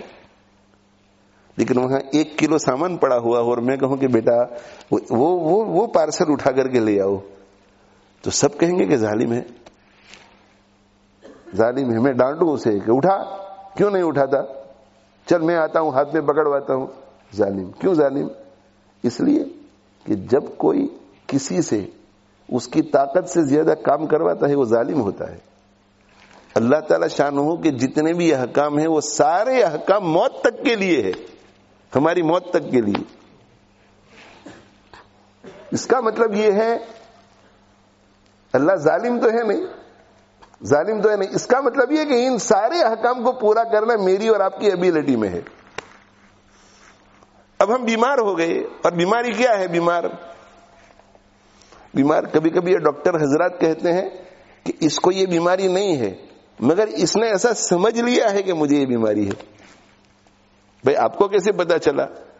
تو کہ بھائی ہم ڈاکٹر ہیں, اور میڈیکلی اس بیماری کے لیے جو اس کے سمٹمز ہوتے ہیں, اس کے بلڈ ٹیسٹ وغیرہ میں جو چیزیں ہونی چاہیے, مگر اس نے خود سمجھ لیا ہے کہ میں بیمار ہوں. اب جب خود سمجھ لیا ہے کہ میں بیمار ہوں تو اس کا علاج کیسے ہو سکتا ہے؟ ہم نے خود ایسا سمجھ لیا ہے کہ میری ابیلٹی سے باہر ہے. غصہ ہو جانا نہیں, میری ابیلٹی سے باہر ہے. I can't control my anger, I can't control my anger. بد نظری نہیں, میری ابیلٹی سے باہر ہے. کیوں؟ میں نظر کی حفاظت نہیں کر سکتا. ہمارے حکیم اختر صاحب رحمۃ اللہ علیہ سے میں نے ایک مجلس میں سنا کہ محمد علی باکسر کھڑا ہو اور اس کی خوبصورت بہن تمہارے پاس سے گزرے, اور محمد علی تم کو کہے کہ مت دیکھنا میری بہن کی طرف.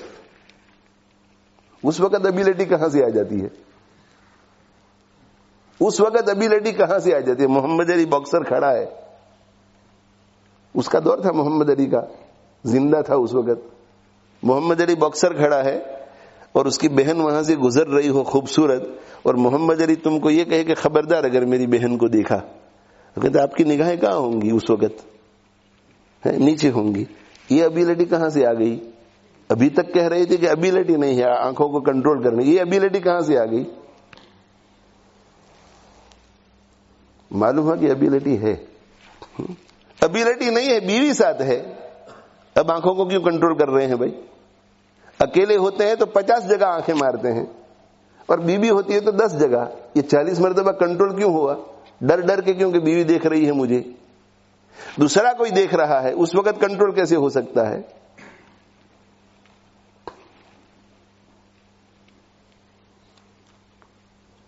تو میرے بھائیوں, لوگوں کی شرم اور لوگوں کا ڈر ہے, اس وجہ سے آنکھیں قابو میں آ جاتی ہے. تو کیا اللہ کی شرم اس سے زیادہ نہیں ہونی چاہیے؟ اور اللہ کا خوف اس سے زیادہ نہیں ہونا چاہیے؟ تو میں غصے کے بارے میں بھی یہی کہتا ہوں, غصے کے بارے میں بھی یہی کہتا ہوں. لوگ کہتے ہیں کہ غصے کے اندر عقل میری کام نہیں کرتی, نہیں کام نہیں کرتی. ارے بھائی, یہ غصے میں بھی عقل خوب کام کرتی ہے, سمجھے؟ غصے میں اس لیے کہ آپ سے کمزور آدمی اگر آپ کو تھوڑی سی بھی کوئی سخت بات کہے تو آپ کو غصہ آ جائے, اور محمد علی باکسر کا آپ کو تماچا بھی مارے نا تو آپ کو غصہ نہیں آئے گا. تو عقل تو کام کر رہی ہے. کمزور آدمی, بیوی اگر کمزور ہے, یا اب شوہر بھی کمزور ہو سکتا ہے. بیوی کمزور ہے تو شوہر کا ظلم, شوہر کمزور ہے بیوی کا ظلم. نہ کہنے کی باتیں ہم کہتے ہیں, نہ لانے کے جملے زبان پر آ جاتے ہیں, طلاق تک کی باتیں آ جاتی ہیں, طلاق تک کی باتیں. ہم 3 طلاق دے دیتے ہیں, اور 3 طلاق دینے کے بعد کہتے ہیں کہ میں ہوش میں ہی نہیں تھا, ہوش میں ہی نہیں تھا.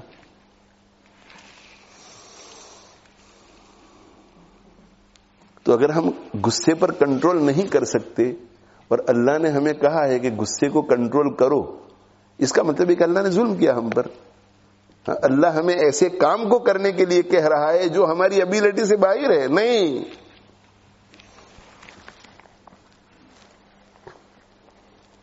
غصے میں بھی آدمی, بلکہ غصے میں جتنا سمجھدار ہوتا ہے نا, اتنا بغیر غصے کے سمجھدار نہیں ہوتا.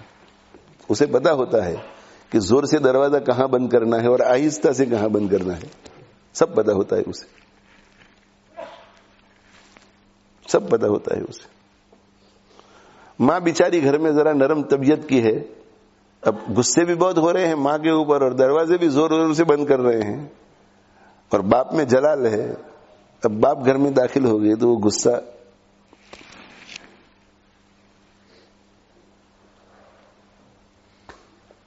یہ شیطان نے ہمارے ذہنوں میں بات بٹھائی ہے. کیا بٹھائی ہے؟ کہ میں کنٹرول نہیں کر سکتا, میں کنٹرول نہیں کر سکتا, میں کنٹرول نہیں کر سکتا, میں کنٹرول نہیں کر سکتا. کتنے لوگ ایسے ہیں جو ڈرگ کے عادی ہوتے ہیں اور ڈاکٹر انہیں کہتا ہے کہ اگر آپ نے ڈرگ نہیں چھوڑا تو آپ کی جان خطرے میں ہے, اور وہ فیصلہ کر لیتے ہیں اور اس کے بعد کبھی ہاتھ نہیں لگاتے.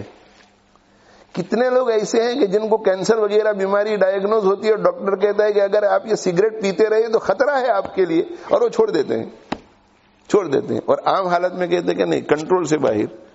میں لوگوں سے یہ کہتا ہوں کہ لمبے لمبے روزے ہم نے رکھے, 1:30 بجے روزہ بند اور 9:30 بجے روزہ ہم نے کھولا. سگریٹ پیتے تھے آپ؟ 9:30 بجے سے 1:30 بجے سے 9:30 بجے تک پیتے تھے سگریٹ. تو یہ ابیلٹی کہاں سے آئی؟ اور 30 دن میں ایسے دینی مزاج کے سگریٹ پینے والے بہت کم لوگ, شاید ہی کوئی آپ کو ملے جو یہ کہے کہ 20 دن تک تو کنٹرول کر سکا, 10 روزے میرے خراب ہو گئے سگریٹ کی وجہ سے. نہ, سب کنٹرول کرتے ہیں. اور 9:30 بجے مغرب پڑھنے کے بعد فوراً دیکھو تو بھاگ رہے ہیں مسجد سے باہر, اور مسجد سے باہر جو ہے وہ یہیں سے شروع ہو جاتے ہیں. میں کم سے کم مسجد سے جاتے ہوئے, مسجد سے آتے ہوئے تو ایسا کام نہ کرو, لوگوں کے سامنے تو ایسا کام نہ کرو. ہمیں دیکھ کر کے دوسرے پیئیں گے, ہمیں دیکھ کر دوسرے لوگ سیکھیں گے کہ دیکھو مسجد سے نکل کر یہ ماموں اور یہ چاچا اور یہ حاجی صاحب اور یہ نمازی صاحب سگریٹ پی رہے ہیں. اس میں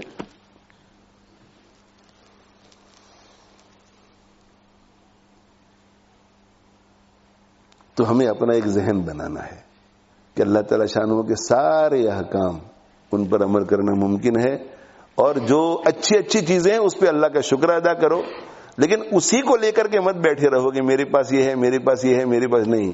جو کمزوریاں ہیں ان کو ڈھونڈو کہ میری کیا کمزوری ہے, میری کیا کمزوری ہے, میری کیا کمزوری ہے. بد نظری کرتا ہوں, مجھے اس کو چھوڑنا ہے. گھنٹے سوشل میڈیا پہ میرے خرچ ہو جاتے ہیں اور دوسرے آخرت کے لیے کوئی کام نہیں ہوتے. اس سے مجھے کسی طرح نجات پانی ہے. 5 وقت کی نمازیں جماعت کے ساتھ اطمینان سے پڑھنی ہے. بھائی کم سے کم 5 منٹ پہلے ہم آ جائیں, مسجد میں ذرا بیٹھیں, سکون ملے اللہ کے گھر میں, اور پھر سنتوں کے بعد بھی اطمینان سے ہم بیٹھیں. آخرت کے لیے کچھ کرنے کے فیصلے کرو میرے بھائیوں, ورنہ یہ دنیا دنیا دنیا دنیا آج بیٹوں کے لیے کر رہے ہیں, پھر پوتوں اور نواسوں کے لیے کرنا پڑے گا, پھر بھی اگر زندگی رہی تو پر پوتوں اور پر نواسوں کے لیے کرنا پڑے گا. اسی میں زندگی ختم ہو جائے گی, اسی میں زندگی ختم ہو جائے گی. ایک دن مرنا ہے آخر موت ہے, کر لے جو کرنا ہے آخر موت ہے. نہ کچھ مال و دولت نہ دھن جائے گا, فقط ساتھ تیرے کفن جائے گا. اللہ تعالی شانہ مجھے آپ کو عمل کی توفیق عطا فرماوے. بس یہ سامنے رکھو کہ دنیاوی اعتبار سے ذلت, عزت, بیمار, صحت, فقر, مالداری, جو کچھ بھی دنیاوی اعتبار سے ہے, جاب نہیں, اولاد نہیں, جو کچھ بھی دنیا, اللہ اگر مجھ سے راضی ہے تو مجھے. حضرت عائشہ رضی اللہ عنہا بیمار, عبداللہ ابن الزبیر رضی اللہ عبداللہ ابن عباس رضی اللہ تعالیٰ خبر لینے کے لیے آئے. یہ مرض الوفات ہے, آپ کا انتقال ہو رہا ہے, آخری بیماری. تو عبداللہ ابن زبیر رضی اللہ عنہ گھر میں تھے, وہ بھانجے تھے. عبداللہ ابن عباس رضی اللہ تعالیٰ عنہما نے دروازہ کھٹکھٹایا اور اجازت طلب کی کہ کیا میں داخل ہو سکتا ہوں, میں عیادت کے لیے آیا ہوا ہوں. ام المؤمنین کی, ام المؤمنین حیثیت بڑی تھی حضرت عائشہ رضی اللہ عنہا کی. وہ بہت سو کی استانی تھی, بہت سو نے ان سے علم حاصل کیا تھا, صحابہ, تابعین. تو عبداللہ ابن زبیر رضی اللہ تعالیٰ عنہ سے کہا کہ ابن عباس آئے ہیں, اور میں نہیں چاہتی کہ وہ اندر آئے میری تعزیت کے لیے، یعنی میں نہیں چاہتی. کیوں نہیں چاہتی؟ کیونکہ مجھے ڈر یہ لگ رہا ہے کہ جب وہ اندر آئیں گے نا تو میری تعریف کریں گے. سبحان اللہ، سبحان اللہ. تو کیا تعریف کے لائق نہیں تھی؟ ام المؤمنین عائشہ صدیقہ رضی اللہ تعالیٰ عنہ، ام المؤمنین. کون ام المؤمنین؟ حضرت عائشہ. میں نے کہا 18 سال کی عمر میں تو اللہ کے نبی صلی اللہ علیہ وسلم نے وفات پائی. عمر ہی کیا ہے، مگر اتنی اونچی تھی کہ ایک مرتبہ اللہ کے رسول صلی اللہ علیہ وسلم نے فرمایا کہ عائشہ، جبریل آئے ہیں اور تمہیں سلام کہہ رہے ہیں. جبریل آئے ہیں اور تمہیں سلام کہہ رہے ہیں. یہ ہے حضرت عائشہ رضی اللہ عنہ. اور اللہ کے نبی صلی اللہ علیہ وسلم نے فرمایا کہ میں اپنی بیویوں میں سے کسی بیوی کے ساتھ ایک ہی لحاف میں لیٹا ہوا ہوتا ہوں. میاں بیوی والے تعلقات میں ایسے لیٹا ہوا ہوتا ہوں. جبریل میرے پاس نہیں آتے، صرف ایک جگہ پر آتے ہیں جب میں عائشہ کے ساتھ لیٹا ہوا ہوتا ہوں. عائشہ کے ساتھ لیٹا ہوا ہوتا ہوں تو جبریل اس وقت بھی آتے ہیں. اسی وجہ سے علماء نے لکھا ہے کہ آپ صلی اللہ علیہ وسلم جب بہت بیمار ہو گئے تو آپ بار بار یہ فرما رہے تھے کہ این انا غدن، اس لیے کہ بیویوں کی بس ایک ایک دن جاتے تھے تو پوچھتے تھے کہ کل میری باری کہاں ہے. پتا تھا آپ صلی اللہ علیہ وسلم کو کہ کہاں ہے، مگر یہ اشارہ کر رہے تھے کہ تم سب مجھے اجازت دے دو اور میں عائشہ کے گھر میں چلا جاؤں، عائشہ کے گھر میں چلا جاؤں. اور یہ باری جو ہے نا، باری حضور اکرم صلی اللہ علیہ وسلم کے لیے اور امت کے لیے مسائل میں فرق ہے. تو ایک سے زائد اگر کسی کی بیوی ہے تو اسے ایک رات یہاں تو ایک رات وہاں، اگر 2 راتیں یہاں تو 2 راتیں وہاں، اگر 1 ہفتہ یہاں تو 1 ہفتہ وہاں. ایکوالٹی. اللہ کے نبی صلی اللہ علیہ وسلم اس کے پابند نہیں تھے. اسی طرح سفر میں تشریف لے جاتے تھے تو پابند نہیں تھی، آپ جسے چاہے اپنے ساتھ لے جائیں. اتنی سہولت ملی اللہ کی طرف سے، اتنی سہولت ملی اللہ کی طرف سے.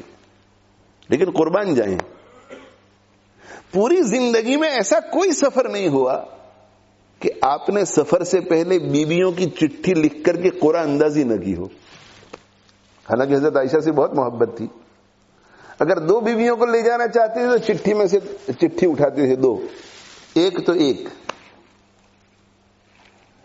اور یہ جو راتوں کی تقسیم تھی وہ بھی ضروری نہیں تھی. آپ جس کے پاس چاہے 2 مہینے 3 مہینے پورا سال پوری زندگی بھی ایک ہی کے پاس جاتے رہیں، لیکن پوری زندگی آپ نے تقسیم کی، پوری زندگی آپ نے تقسیم کی. جو لبرٹیز آپ کو ملی تھی اللہ تعالی شانہ کی طرف سے، ان لبرٹیز سے آپ نے کوئی فائدہ نہیں اٹھایا، کوئی فائدہ نہیں اٹھا. مال فے، جسے مالی غنیمت ہے تو مال فے جب آتا تھا وہ خالص آپ کا تھا، کسی میں تقسیم کرنے کی ضرورت نہیں ہوتی تھی، لیکن آپ تقسیم فرما دیتے تھے. یہی تو آپ کے سچے نبی ہونے کی دلیل ہے. ایسے احکام بیان کرتے جن میں آپ کو لبرٹی تھی اور پھر اس سے فائدہ اٹھاتے تو شبہ ہوتا، لیکن ایسے احکام بیان فرمائے جن میں آپ کو لبرٹی تھی اور آپ نے کوئی بھی لبرٹی استعمال نہیں کی. یہی تو آپ کے سچے نبی ہونے کی دلیل ہے. تو یہاں پر بھی آپ نے یہ نہیں کہا کہ اب میری طبیعت ٹھیک نہیں ہے اور میں اب عائشہ کے ساتھ جانا چاہتا ہوں. دیکھو پوری زندگی تم لوگوں کے ساتھ بہت انصاف کا معاملہ کیا، حالانکہ ضروری نہیں تھا، اب مجھے میری زندگی کے چند دن رہ گئے. نہیں، ایسا نہیں. ایسا کہتے اینا انا غدن، کل کس کی باری ہے؟ تو کہ کل ام سلمہ کی باری ہے. اچھا. اینا انا غدن، کل حفصہ کی باری ہے. اچھا. تو ازواج مطہرات سمجھ گئیں کہ پہلے کبھی پوچھتے نہیں تھے، اب اینا انا غدن، اینا ایسا لگ رہا ہے کہ آپ کا دل حضرت عائشہ کے پاس جانے کو چاہ رہا ہے. تو وہ بھی تو اللہ والیاں تھیں، سب جمع ہوئی اور جمع ہو کر کے کہنے لگی کہ ہماری رائے یہ ہے کہ آپ عائشہ کے گھر میں چلے جائیں، عائشہ کے گھر میں چلے جائیں. عائشہ کے گھر میں آ گئی. عائشہ کے گھر میں آ گئے اور گھر عائشہ کا، وہ سمجھداری کی انہوں نے کہ عائشہ کے گھر میں، اور حضرت عائشہ رضی اللہ عنہ کتنی سمجھدار تھی کہ ان کے لیے بھی آزادی کہ جب جی چاہے میرے گھر میں آؤ، اس لیے کہ تمہارے بھی شوہر ہے اور بیمار ہے. جنتیوں کا معاشرہ تھا. وہ انسان کی شکل میں فرشتے تھے. فرشتوں سے بہتر ہے انسان بننا، مگر اس میں ہوتی ہے محنت زیادہ. فرشتے بھی رش کرتے ہوں گے ایسے ماحول کو دیکھ کر.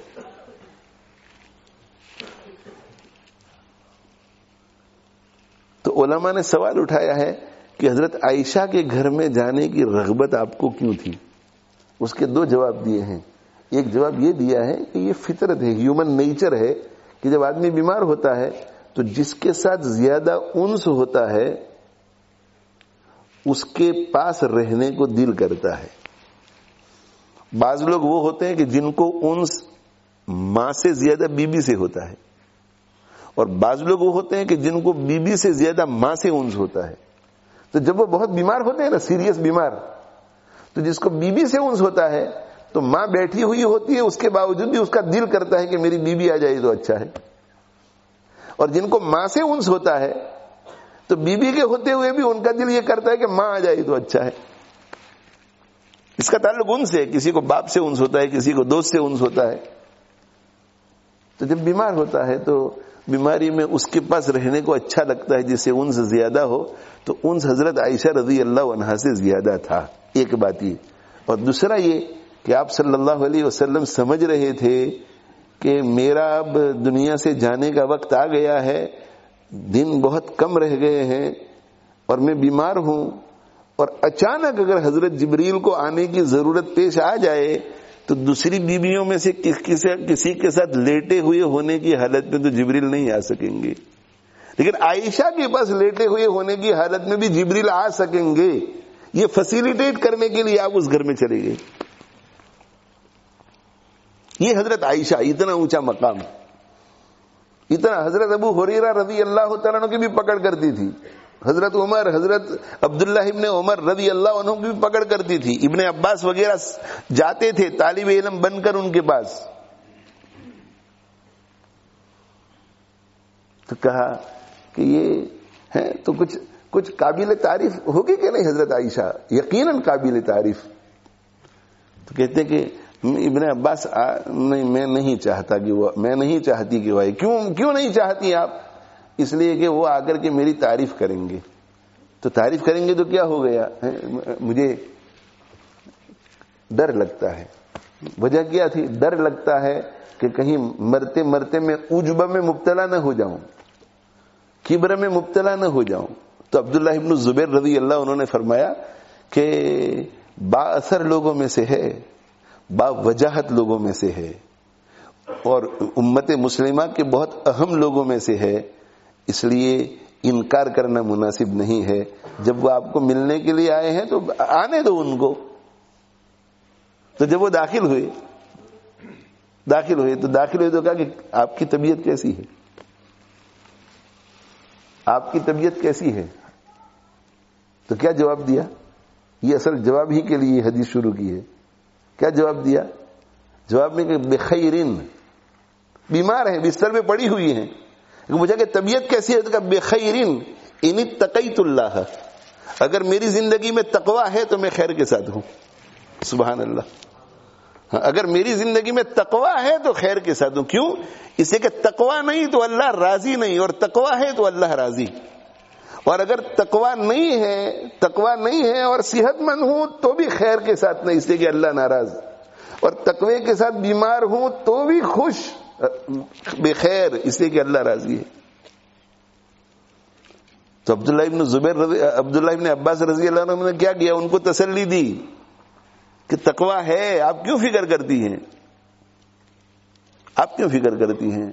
آپ کا یہ مقام ہے اور آپ کا یہ مقام ہے اور آپ کا یہ مقام ہے. شروع ہو گئی تعریف کرتے.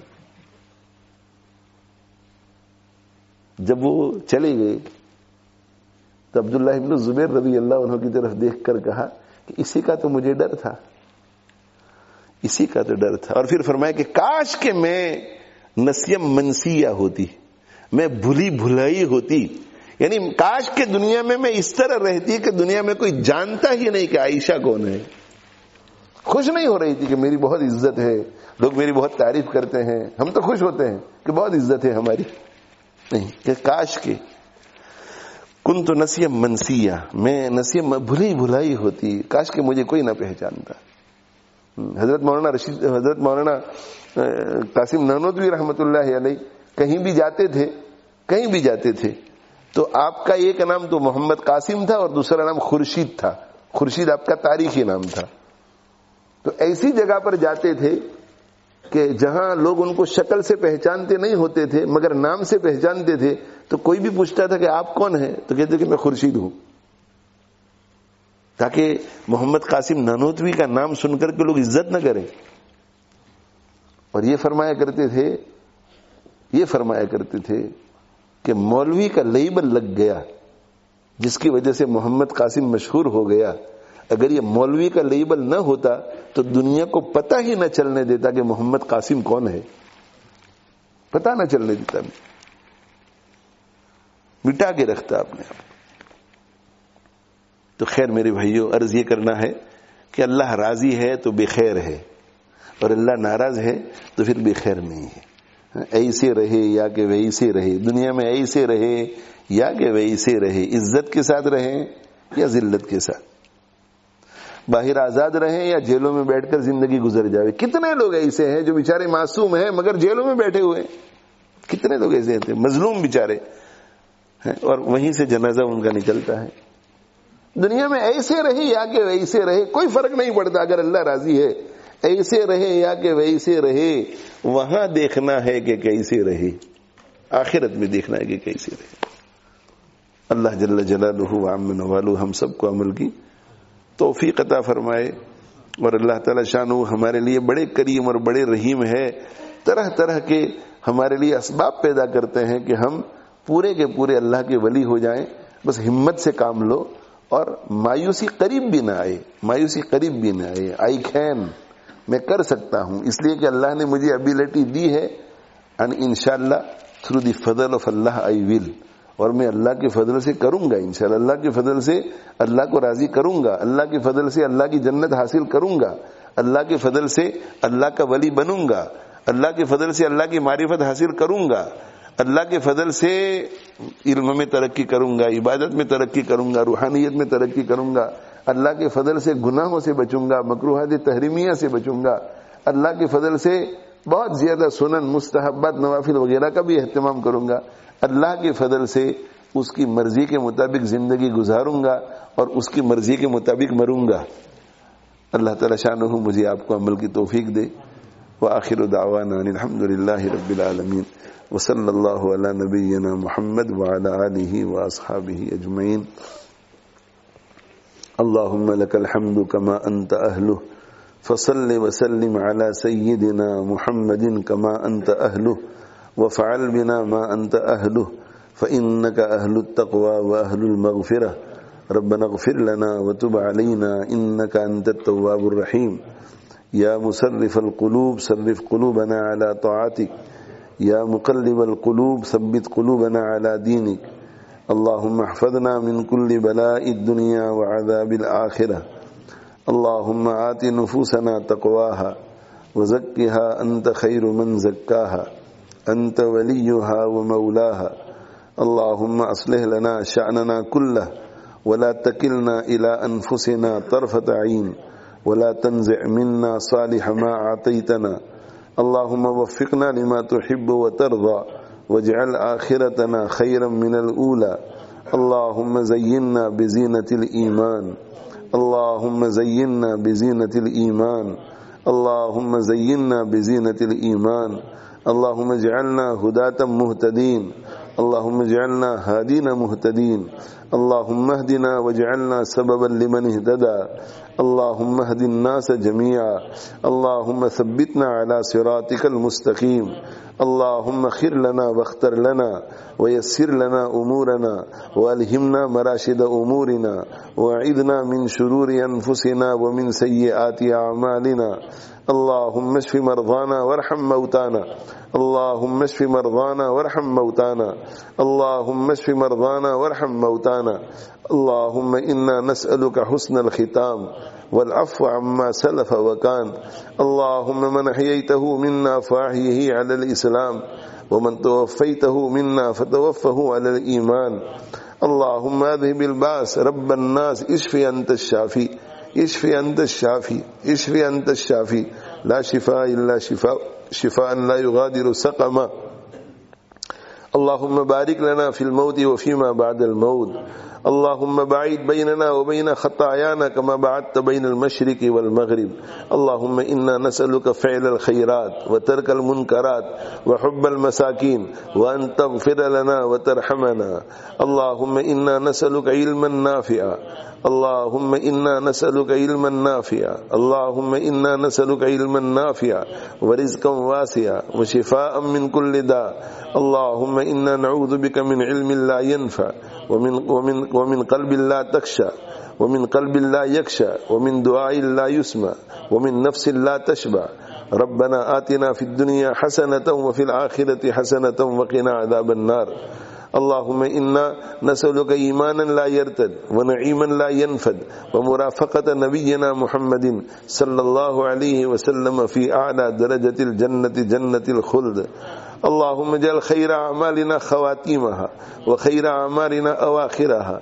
وخير أيامنا يوم نلقاك فيه يا ولي الإسلام وأهله ثبتنا به حتى نلقاك اللهم ربنا تقبل منا إنك أنت السميع العليم وتب علينا إنك أنت التواب الرحيم اللهم اغفر لنا ولوالدينا ولأساتذتنا ولمشايخنا ولأحبابنا ولأقربائنا ولمحبينا ولمحسنينا ولأهلينا ولمن له حق علينا ولمن أوصانا بالدعاء ولجميع المؤمنين والمؤمنات والمسلمين والمسلمات الأحياء منهم والأموات إنك سميع قريب مجيب الدعوات اللهم كل خير لكل مسلم ومسلمة اللهم إنا نسألك من خير ما سألك منه نبيك محمد صلى الله عليه وسلم ونعوذ بك من شر ما استعاذ منه نبيك محمد صلى الله عليه وسلم وأنت المستعان وعليك البلاغ ولا حول ولا قوة إلا بالله اللهم إنا نسألك أن تجعل كل قضاء قضيته لنا خيرا ورشدا ربنا تقبل منا إنك أنت السميع العليم وتب علينا إنك أنت التواب الرحيم وصلى الله تعالى على خير خلقه سيدنا ومولانا محمد وآله وصحبه اجمعین برحمتک یا ارحم الراحمین. بھائی ہمارے شبیر بھائی جو ہیں ان کا آپریشن ہو گیا ہے، لیکن ظاہر ہے کہ بہت ہی بڑا آپریشن ہوا ہے. اس وجہ سے ان کے لیے خوب دعا کیجیے کہ اللہ تعالیٰ ان کو کامل شفا کامل صحت دے، اور جتنے بھی بیمار لوگ ہیں ان سب کے لیے دعا کریں. ہمارے والد صاحب کے کزن کا ابھی پرسوں انتقال ہو گیا ہے، ان کے لیے بھی مغفرت کی دعائیں کیجیے. اللہ تعالیٰ شانو تمام مرحومین کی مغفرت فرماوے، تمام بیماروں کو شفا عطا فرماوے، اور اللہ جتنے حاجت مند ہیں ان سب کی حاجتیں پوری فرمائے. عمرے کے لیے جو لوگ جا رہے ہیں گئے ہیں، اللہ تعالیٰ سب کو مقبول عمرہ مقبول زیارت نصیب کرے. ہم لوگوں کو بھی اللہ تعالیٰ قبولیت کے ساتھ لے آئے. جن لوگوں کی شادیاں ہونے والی ہیں اللہ تعالیٰ کامیابی نصیب کرے. جن کو رشتے نہیں مل رہے ہیں اللہ تعالیٰ شان ہو انہیں اچھے رشتے نصیب فرمائے، عافیت کے ساتھ اچھے رشتے نصیب فرمائے، ان کے لیے خیر مقدر کرے. اور اللہ تعالیٰ شان ہو تمام گھروں کو دینی دنیاوی دونوں قسم کی خوشیوں سے بھرا رکھے، اور اللہ تعالیٰ تمام گھروں کو اپنی نافرمانی سے محفوظ رکھے. مدارس میں پوری دنیا میں یہ اسباق جو ہے وہ آخری مراحل پر ہوتے ہیں. اللہ تعالیٰ شان ہو سب مدارس میں کتابیں آسانی سے پوری کروائیں، اور اساتذہ کو طلباء کو مدارس کو قبولیت عطا فرمائے. جزاکم اللہ.